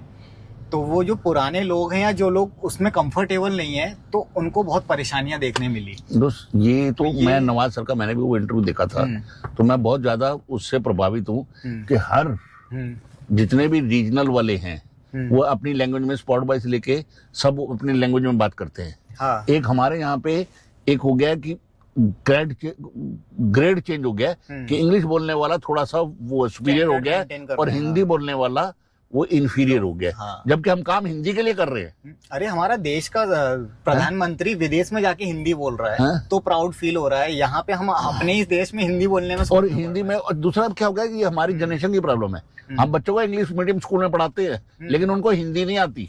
नहीं आती। बहुत सारे लोगों को हिंदी में आंकड़े नहीं बोलते आते। हिंदी में आंकड़े नहीं है। मैं खुद अगर मैं बोल दूं बेटा नंबर नोट कर 98 97 600 के पापा इंग्लिश में बताओ, बताइए। ये कंडीशन हमारे देश की, जहाँ हम वो हिंदी अब भाषा- वही जनरेशन आगे हमारे साथ काम कर रही है। हाँ। उनको हिंदी बोल तो लेते हैं लेकिन लिख नहीं सकते, तो वो इंग्लिश में टाइप करते हैं। मेरे गुरुजी बोलते हैं कि भाषाएं की रिस्पेक्ट करो, सब आनी चाहिए, लेकिन अपनी मातृभाषा का सबसे इम्पोर्टेंट ये है कि अगर वो सामने वाला कंफर्टेबल नहीं है तो आप उस भाषा का उपयोग मत करो जो आप बोल रहे हो। अभी मैंने अब इसी के लिए मैं कहता हूं कोई भी स्क्रिप्ट आती है उसका पहले मैं इंग्लिश में आती है वो, हाँ। उसको मैं हाथ से लिखता हूँ ताकि मेरे दिमाग में वो प्रिंट हो सके। मेरी जितनी भी स्क्रिप्टें होंगी मैंने एक पेज के ऊपर उसका साइड में वो लिखता चला जाऊंगा हिंदी में। लिखना पड़ता है, ये एक अलग टास्क हो गया, लेकिन ये एक एक्सरसाइज भी है एक्टर के लिए। हाँ, कि वो ताकि वो जो है मेरे दिमाग में छाया रहे। छाया रहे। हाँ? एक तो ये चीज जो है। अब ऐसे इसका दूसरा बताता हूँ एक पहलू मजेदार है। मैंने एक सीरियल किया इजराइल का। हाँ। डायरेक्टर ने अपने एडी को बोला give him the character of script of Mohan. तो हमारे पास 4 पेज आए और चारों पेज इंग्लिश के। हाँ। क्योंकि वो लैंग्वेज अपनी हिब्रू इस्तेमाल कर रहे थे, लेकिन इंडियन के लिए वो जब इंग्लिश में मतलब इंडियन के साथ बात करने तो वो इंग्लिश में बात करते थे। और वो करेक्टर ऐसा था कि जो जैसे फॉरेनर के साथ ये सारे हमारे इंडियन बात करते हैं। हाँ, हाँ। आधी इंग्लिश में भी वो। जैसे हम जयपुर जाते हैं, हाँ। कोई ऐसी जगह घूमने जाते हैं तो वो टूटी फूटी इंग्लिश और हिंदी दोनों मिक्स नहीं, इंग्लिश ही बोलते हैं। I was there, where you. तो वो ऐसी वाली इंग्लिश थी 4 पेज की। मैंने कहा sir I will take at least 2 hours to prepare this scene. कहता नो प्रॉब्लम। अब हमने वो सीन कर दिया। तो सीन करने के बाद पता लगा जी कि हमारा सिलेक्शन हो गया। पैसे की बात हुई तो पैसे में भी हम बेहोश हो गए जितने पैसे बताए गए थे। वो किस्सा बताओ मुझे आपके दोस्तों ने बताया कि वो इजराइल वाला किस्सा जरूर पूछना है। कि वो जो है क्या हुआ कि उस समय हमारी पेमेंट वैसे ही बिल्कुल। हाँ। कि 4-5 हजार रुपया पेमेंट होती थी एक्टर की 4-5 हजार रुपए पर डे। हाँ। तो जो मेरे पास जिसका फोन आया लाइन प्रोड्यूसर का कि सर आपका 4 दिन का काम है। मैंने कहा ठीक है। कहता है जी मेरा बजट 10,000 का है और लेकिन जो कास्टिंग वाला है उसने बोला है 15,000 रुपये होना चाहिए। हाँ। तो मैं लगा रहा हूँ हिसाब के 4 दिन के वो 10,000 बता रहा है, उसने 15,000। मैं कहा 15,000 हुए तो मतलब आप सोच रहे हो कि 4,000 पर डे के हिसाब से 16,000 बन जाए। हाँ, या 20,000 बन जाए। 20,000 बन जाए और वो 2,500 के हिसाब से पेमेंट कर रहा है। हाँ। तो उसने मुझे छूटते कहा कि सर मैं आपको ज्यादा 51,000 दे दूंगा। तो हमारे को महीने में ही उस समय इनकम जो है 20-25 हजार नहीं होती थी। हाँ। तो 51,000 सुन के हम बेहोश हो गए। और उसके बाद रिहर्सल के लिए बुलाया तो 1,000 रुपये कन्वेंस और दिया। ये वहाँ का शायद ना फॉरेन का मैंने सुना है कुछ वीडियोस, मैंने बहुत सारे पॉडकास्ट देखे हैं फॉरेन के। वहाँ पे ये ट्रेंड है, अगर आप किसी को कुछ अपने लिए भी बुला रहे हो या वो कुछ कर रहा है तो उसका पेमेंट देते हैं वो। मैं बोलता रहा हूँ कि हमारे साथ ये हुआ। और हम मंडी हाउस से ललित होटल जाना था।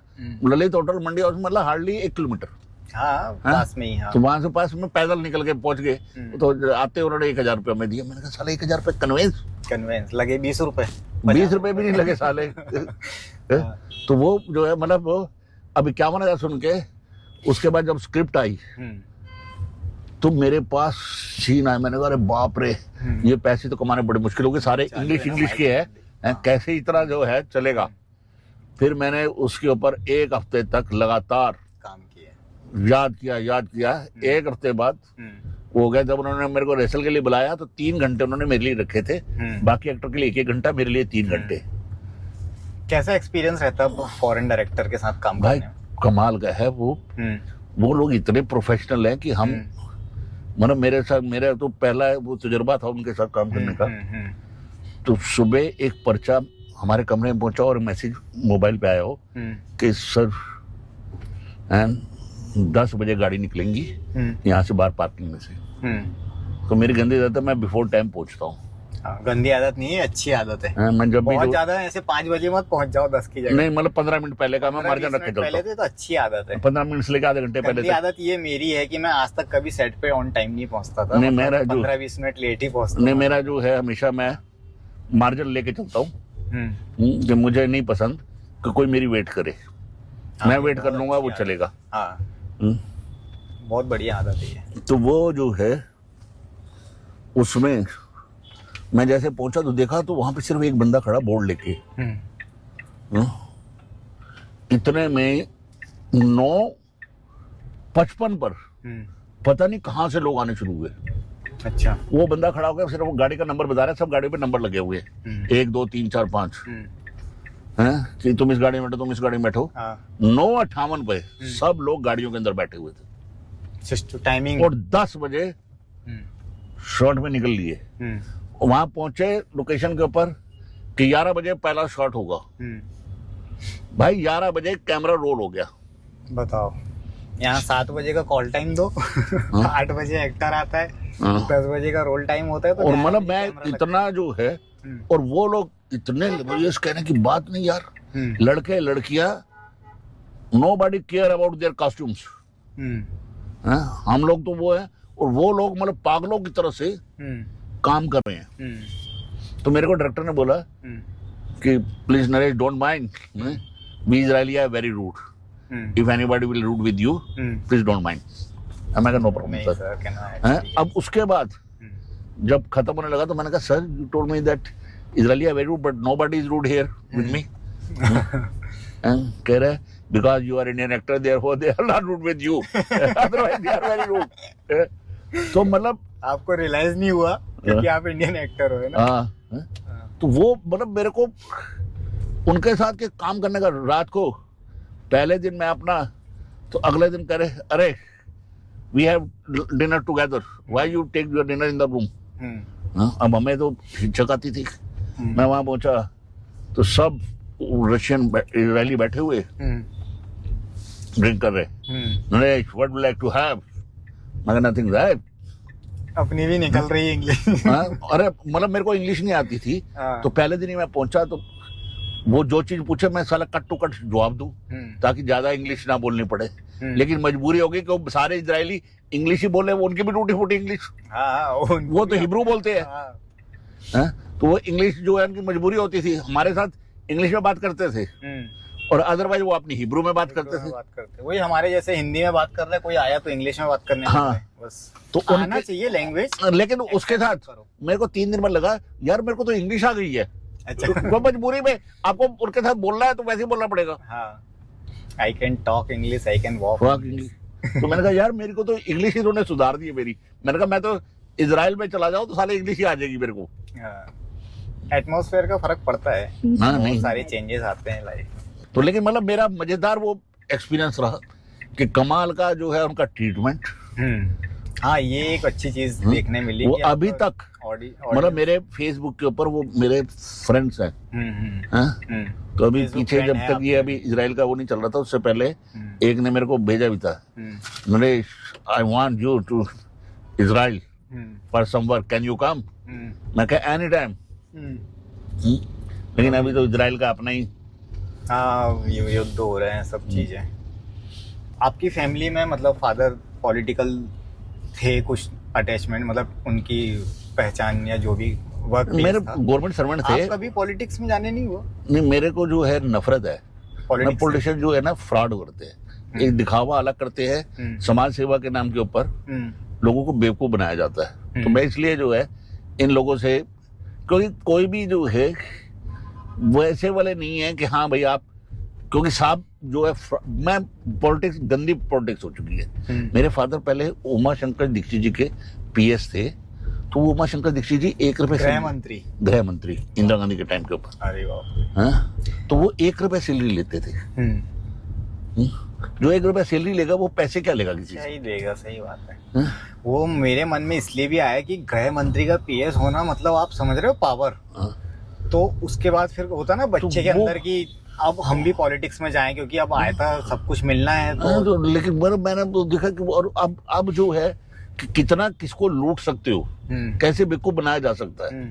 तो ये इसलिए मेरे को शुरू से ही, क्योंकि मेरे घर पे पहले जो है सुबह 5 बजे से लोग आते रहते थे मेरे फादर के पास, और रात को 12 बजे तक आते थे। से वही हो रही है। लेकिन मेरे फादर के अब डेथ को 30 साल हो गए, कोई भी कुत्ता भी हमारे घर पे नहीं आता। तो लगता है ये सब स्वार्थी है। जो 2-4 लोग आते हैं मिलते हैं, वही लगता है ये जेन्युइन लोग हैं, अपने वाले हैं जिनका स्वार्थ नहीं है, काम नहीं है। हाँ। आपके फादर की 30 साल पहले स्वर्गवास हो गया, मदर अभी भी हैं आपके। हाँ। उनको बहुत खुशी होती होगी ना ये सब चीजें देख के, क्योंकि एक होता ना अपने बच्चे को लेके। अब आप तो खुद नाती वाले हो गए हो, लेकिन फिर भी मदर के सामने तो अभी बच्चे ही हो आप। नहीं यार, हर एक माँ बाप को खुशी तो होती है। फिर मैं तो जानबूझ के जो है ना वो लगा दूंगा, माता वो मेरी ऐड देखी है, ये देख कौन सी ऐड है। मैं क्या छाया हुआ है, कॉन्शियस होती है, मतलब सब पता। अरे भाई मैं जब दिल्ली जाता हूँ तो कहेंगे तेरी कमी बड़ी गंदी है, दे दे मैं धो दूं, वो खुद धोती हैं। बाप रे, क्या एज हो गई उनकी अब? 87। बाप रे, पुराना घी है जो अभी तक चल रहा है। तो वो मेरे कपड़े आधे जो है ना, मैं कह छोड़ दो वाशिंग मशीन में धुल जाएंगे। एक कपड़े को क्या वाशिंग मशीन में डालना, मैं धो दूंगी ना नहाते हुए। तो वो जो है उनके साथ मतलब मेरा बचपना चलता रहता है। मेरे को ऐसा लगता भी है कि बुजुर्गों के साथ थोड़ा सा टाइम स्पेंड करना चाहिए। वो कैसे हमारे लिए वेट कर रहे होते हैं, क्या बच्चा आया है कुछ बात करेगा, जबकि उनका कंसर्न नहीं होता मेरी लाइन से, लेकिन मैं उनसे कहता हूँ। और हम मोबाइल में लग जाते हैं। हम मोबाइल में लग जाते हैं, और ये बहुत गंदा बिहेवियर है। मुझे अब, मेरे दादाजी नहीं है, जब वो थे तो मैं बहुत उतना समझदार या नहीं था और छोटा भी था।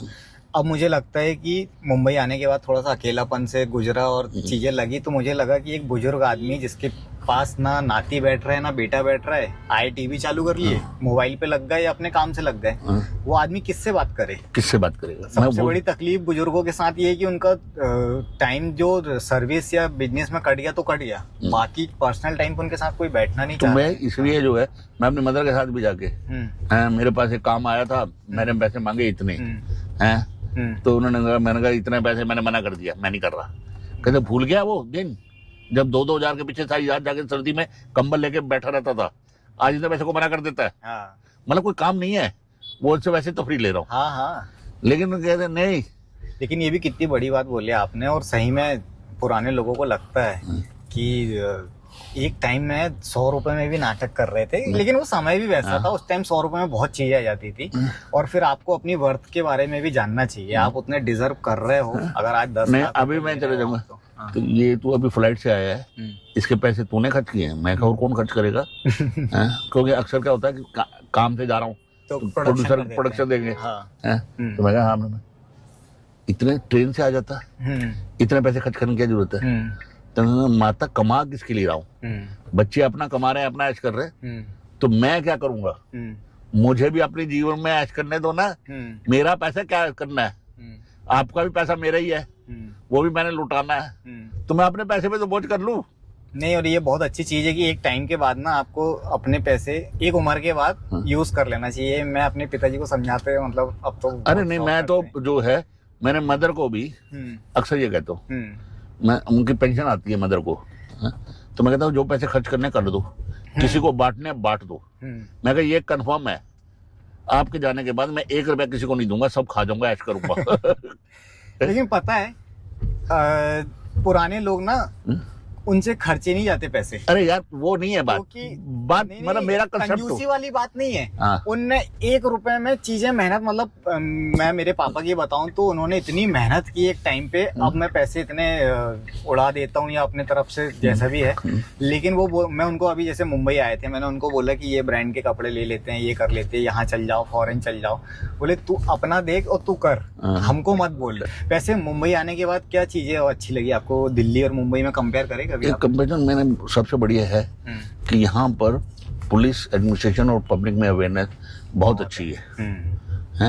यहाँ पे लोग पता लड़कियों के लिए सिक्योर है, लड़कियों के लिए रात को घूम ले तो कोई वो मतलब 12-1-2 बजे भी अगर लड़की घूम रही है अकेली तो कोई उसको चिंता नहीं है। जबकि ये दिल्ली हो 8 बजे के बाद हमारे बच्चे खुद आते थे तो हमें टेंशन रहती थी, तो फोन करती रहे, फोन पे बात करती रहे, तब चलती रहे। यहाँ पे ये वाला नहीं, अवेयरनेस जो है, फ्रीडम है शहर में, और सिक्योर्ड है और हेल्पिंग नेचर है। मेरा भी ये जो मैंने थीम बनाया है, कॉन्सेप्ट बनाया, मैं कभी नहीं सोचता कि रातों रात वायरल हो जाएगा, 1 मिलियन फॉलोअर हो जाएंगे। मुझे बात करना पसंद था। अकेलेपन से आप निकले हैं मुंबई में, मतलब जब कोई नहीं होता और जिससे मन हो उसी से बात करने का मन होता है, तो ऐसा लगा कि यार क्यों ना एक्सप्लोर किया जाए और नए नए लोगों के साथ। और दूसरा क्या है कि आपको दूसरों से मिलके, हाँ, आपका इसमें मैं एक चीज और ऐड करता हूँ कि आप लोगों से बनिस्पत इसके कि आपका सक्सेस का कारण क्या है। आप पूछते हो आपका किस बात का पछतावा है। अगर आप जिंदगी में पछतावा पूछ लोगे तो आपको सक्सेस मिल जाएगी। अच्छा, पछतावा कैसे है कि अब यार मैंने जिंदगी में बहुत सारे मुकाम पाए लेकिन मैंने अपनी फैमिली खो दी। हाँ, ये पछतावा है। हाँ, तो कुछ पाने के लिए कुछ खोना पड़ता ही है। हाँ, तो वो पछतावा है ना। हाँ, पछतावा कि आप उससे सीखिए कि काम भी सीखिए और साथ में फैमिली भी सीखिए कि यार मैंने ये तो किया लेकिन इसके लिए मैंने ये चीज छोड़ दी। हाँ, पैशन। अब मेरे साथ भी यही है, सेम सीन आपके साथ भी है कि परिवार नहीं है साथ में, जबकि सबसे ज्यादा कमी उन्हीं चीज की लगती है। और मेरी कमी ये रही कि मैंने अपने पैशन के लिए अपनी फैमिली को सफर करा दिया। कि मेरा कसूर क्या था, मैं मैकेनिकल इंजीनियर होके मैं कहीं पे भी जॉब कर रहा होता तो अच्छे से अपनी फैमिली को सरवाइव करा सकता था। हैं, तो जो बच्चों ने, मेरी फैमिली ने, मेरी वाइफ ने जो दिक्कत सही है, वो भी आपके सपने पूरे करने के लिए। वो मेरे अपने सपने मेरे थे ना, उनके नहीं थे। फिर भी वो परेशान वो हुए कि ये एक पछतावा है ये लाइफ का कि मैं कितना स्वार्थी हो गया कि अपने सपने पूरे करने के लिए अपनी फैमिली को सफर करा दिया। बड़ी बात है कि आप जिंदगी में ये भी साथ में रखें कि मेरी लाइफ में मेरे कारण कोई सफर ना करे। सही बात है।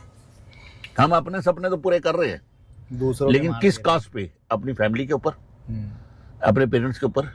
जब मुझे पेरेंट्स की सेवा करनी चाहिए हैं, तो मैं बैठा हुआ अपने पैशन को लेकर लगा हुआ हूँ लेकिन मैं पेरेंट्स की तरफ ध्यान नहीं दे रहा हूँ। ये लाइन तो मेरे ऊपर बैठ रही है।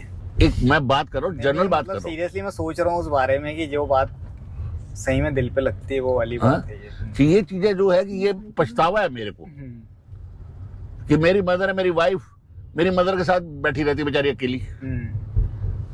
मुझे भी वही होना चाहिए ना। लेकिन मैं अपने कमी सबको लगती है, मतलब ऐसा नहीं कि वो ही परेशान है, परेशान अंदर अंदर आप भी हैं। मैं कह तो रहा हूँ कि लेकिन अब क्या करें कि हमने चूज ऐसी चीज की है जिसके बिना अब मेरे को कह दे मैकेनिकल इंजीनियर कर ले तो मैं अब कहीं का भी नहीं हूँ। सही बात है। नहीं, और अब क्या होगा आपके साथ है और सबके साथ जो मुंबई में 1 साल से ऊपर रुक जाते ना, अब आप कोई और फील्ड में कुछ नहीं कर सकते। या तो ये हो कि भगवान इतना दे दे कि सबको यहाँ ले आओ और अब बैठ जाए, बस हम बैठ जाए कि मतलब पूरी फैमिली साथ है ना, फिर आपको टेंशन तो नहीं है। सही बात है। अब टेंशन ये है यार बच्चे उधर है, फैमिली उधर है, कैसे बच्चे करेंगे। तो बहुत कड़वी सच्चाई, लेकिन अब क्या करें। मतलब मैं ये कह रहा हूँ कि पछतावा जो है, अगर किसी से सक्सेस पूछनी है, सक्सेस मत पूछो, पछतावा पूछो उसका पछतावा पूछो कि आपको सबसे बड़ा पछतावा क्या अपनी लाइफ का। तो आपको जिंदगी का सत्य मिल जाएगा जो आपको आपके लिए आगे का रास्ता आपका खोल देगा। क्योंकि सब लोग सक्सेस के पीछे भागते हैं, उसके पीछे उसकी लाइफ के अंदर क्या क्या परेशानियां झेली वो किसी को नहीं दिखता। वो किसी को, मैं कहता रहा हूँ ना, मैं मतलब कि हाँ भाई हमने कभी किसी होटल में नहीं खाना खाने जाते थे, कहीं बाहर नहीं घूमने गए, क्योंकि वो सारा पैसा चाहिए, बच्चों को पढ़ाना है, बच्चों के ट्यूशन फीस भरनी है, ये बनना है, उनका फ्यूचर बनाना है। आजकल कितने बार सोशल मीडिया में देखते हैं कि रातों रात एक पिक्चर करे और फेमस हो गए। वो एक पिक्चर से फेमस नहीं हुए, उसके पहले जो 10 साल ऑडिशन दिए हैं, रगड़े गए हैं, घर से कॉम्प्रोमाइज, मैं कह रहा हूँ वो सब चीजें, कितनी चीजों को हमने कुर्बान किया, उसको निगलेक्ट किया। हाँ, सिर्फ एक छोटी सी चीज के लिए। अब वो उसको लोगों को लग रहा है कि अरे ये तो आज का आया और आज बन गया। ये इतना आसान नहीं होता है वो चीज। तो मेरा तो ये है कि आप, मुझे कोई भी बच्चा कहता है, मैं कहा यार पहले तो ये बता तेरा बेस कितना है, और अगर तेरे घर में कौन कौन है, क्या तूने उनके बारे में कुछ सोचा है कि वो अगर तू यहाँ स्ट्रगल करेगा तो वो कैसे करेंगे। कैपेबल हैं उतने घर पे। कैपेबल हैं, हाँ। तब तो तू स्ट्रगल कर। नहीं तो पहले जो है इतना पैसा कमा के उनको दे के आ कि वो आराम से रह सके और तू यहाँ पे आराम से रह सके। हाँ बेकार, गुरुद्वारे में खड़े होकर तुम रोटी खा रहे हो। अपनी जिम्मेदारी निभा लो पहले, हाँ, फिर सपने पूरे करो। नहीं तो मैं यार दूसरे रोते मैं खुद कह रहा हूँ, मैं बम्बे नहीं आया। मैं तो अक्सर मेरी वाइफ को कहता था, मैं कि एक बार बम्बे जाने थे, और ये वैसे ही तू क्या मारता था, बम्बे जाना है, देख क्या करता हूँ, सब पता है। तो वो भगवान ने बात सुन ली हमारी, क्यों ऊपर हो गया। बट लेकिन हर बार भी ये सच नहीं होता ना। मैं कह रहा हूँ ना, अब 55 साल तक मैं बम्बई इसीलिए नहीं आ सका कि यार फैमिली को देखो कैसे करूंगा। उसी चक्कर में हम स्ट्रगल भी वहीं पे छोटे छोटे लेवल पे ही करते रहे। लेकिन आपसे एक शिक्षा ये मिलती है ना, आजकल के लोग जो देखो, या तो फिर आपके ऊपर जिम्मेदारी ना हो, शादी ब्याह ना किया हो तो ठीक है, आप जिद कर लो। आपने अपनी जिम्मेदारी पूरी निभाई, बच्चों को स्टैंड कर दिया, उसके बाद भागा, उसके बाद फिर आप अपने सपनों के लिए। हाँ, और अभी भी जाना आना चलता, और सब वो सब चीजें महीने में, परेशान वाली चीज नहीं है। महीने में 15 दिन तो जाने जाना ना भाई, एक हफ्ते के लिए जाना है, फैमिली के साथ रह के आना है। तो वो मेरा मतलब ये है कि आपको जो आपकी जिम्मेवारी या ड्यूटीज है, आपको उसको निगलेक्ट नहीं कर सकते। वो सब वो सपनों के नाम पे हर चीज गलत नहीं कर सकते। हाँ, क्या आप अपने पैशन के नाम पे कह दो जी मैं पैशन के लिए, और वो आधे लोग जो है इसी चक्कर में डूबे रहते हैं। बहुत अच्छी बात है ये तो। आपके घर को क्या बोलते हैं? मैंने अपने घर का नाम रखा हुआ है, एक्चुअली मैं और मेरे एक दोस्त हैं, वो क्राइम पेट्रोल करते हैं, सुशील त्यागी जी। तो हमने जो है वो भी मेरे से बहुत कम एज की है, लेकिन हमने दोनों इकट्ठे रहते हैं। बाकी दोस्त यार दिल्ली से बहुत सारे आके हमारे पास रहते हैं। तो मैंने अपने घर का नाम रखा हुआ है मजाक में, मैरिड बैचलर हाउस। और हिंदी रूपांतरण है 60 आश्रम। बाकी दिल्ली के बहुत सारे बच्चे अक्सर हमारे घर पे पंजाबी खाना खाने के लिए, जो दिल्ली का जिसको खाना खाना होता है वो हमारे यहाँ पे आ जाता है। खुद भी बनाते रहते हैं और हम भी बनाते रहते हैं, खिलाते पिलाते रहते हैं। पूरी कुकिंग कर लेते हो आप? हाँ। मैं आपको ऐसे नहीं कि आप गेस्ट तो इसलिए बोल रहा हूँ, एक्चुअली मिलके ना बहुत कम लोग होते हैं जिनके साथ मिलके खुशी हो जाती है। मतलब आप ना, मैं ये नहीं बोल रहा कि आप मेरी उम्र के या मेरी उम्र में कैसे रहे होंगे, आप ना जिंदा आदमी रहे होंगे। हाँ, कि भाई जो है वो यही है, बस स्ट्रगल हो, बुरा समय हो, मेरी ये खुशी के पल हैं, इसको मैं कुर्बान नहीं करूंगा। बस खुश रहो, हंसते रहो, जैसे हैं खुश में काटेंगे बस। तो कैसा लगा आपको मेरा पॉडकास्ट? एक अच्छी शुरुआत है, बाकी हम भगवान करे बहुत अच्छा जाए। और तूने एक अलग ट्रेंड बनाया है, मजा आया इसको करके। तो ये है मेरा नया कॉन्सेप्ट, और आप थे डब्बू जी नरेश गोसाई जी, और आपका बहुत बहुत आशीर्वाद चाहिए मुझे। God bless you, God bless you, बहुत तरक्की करो। ये भी चलता रहे, वो काम भी चलते रहे। धन्यवाद आपका। ओके। इसी तरह के एपिसोड देखने के लिए हमारे चैनल को लाइक, शेयर एंड सब्सक्राइब करें। धन्यवाद।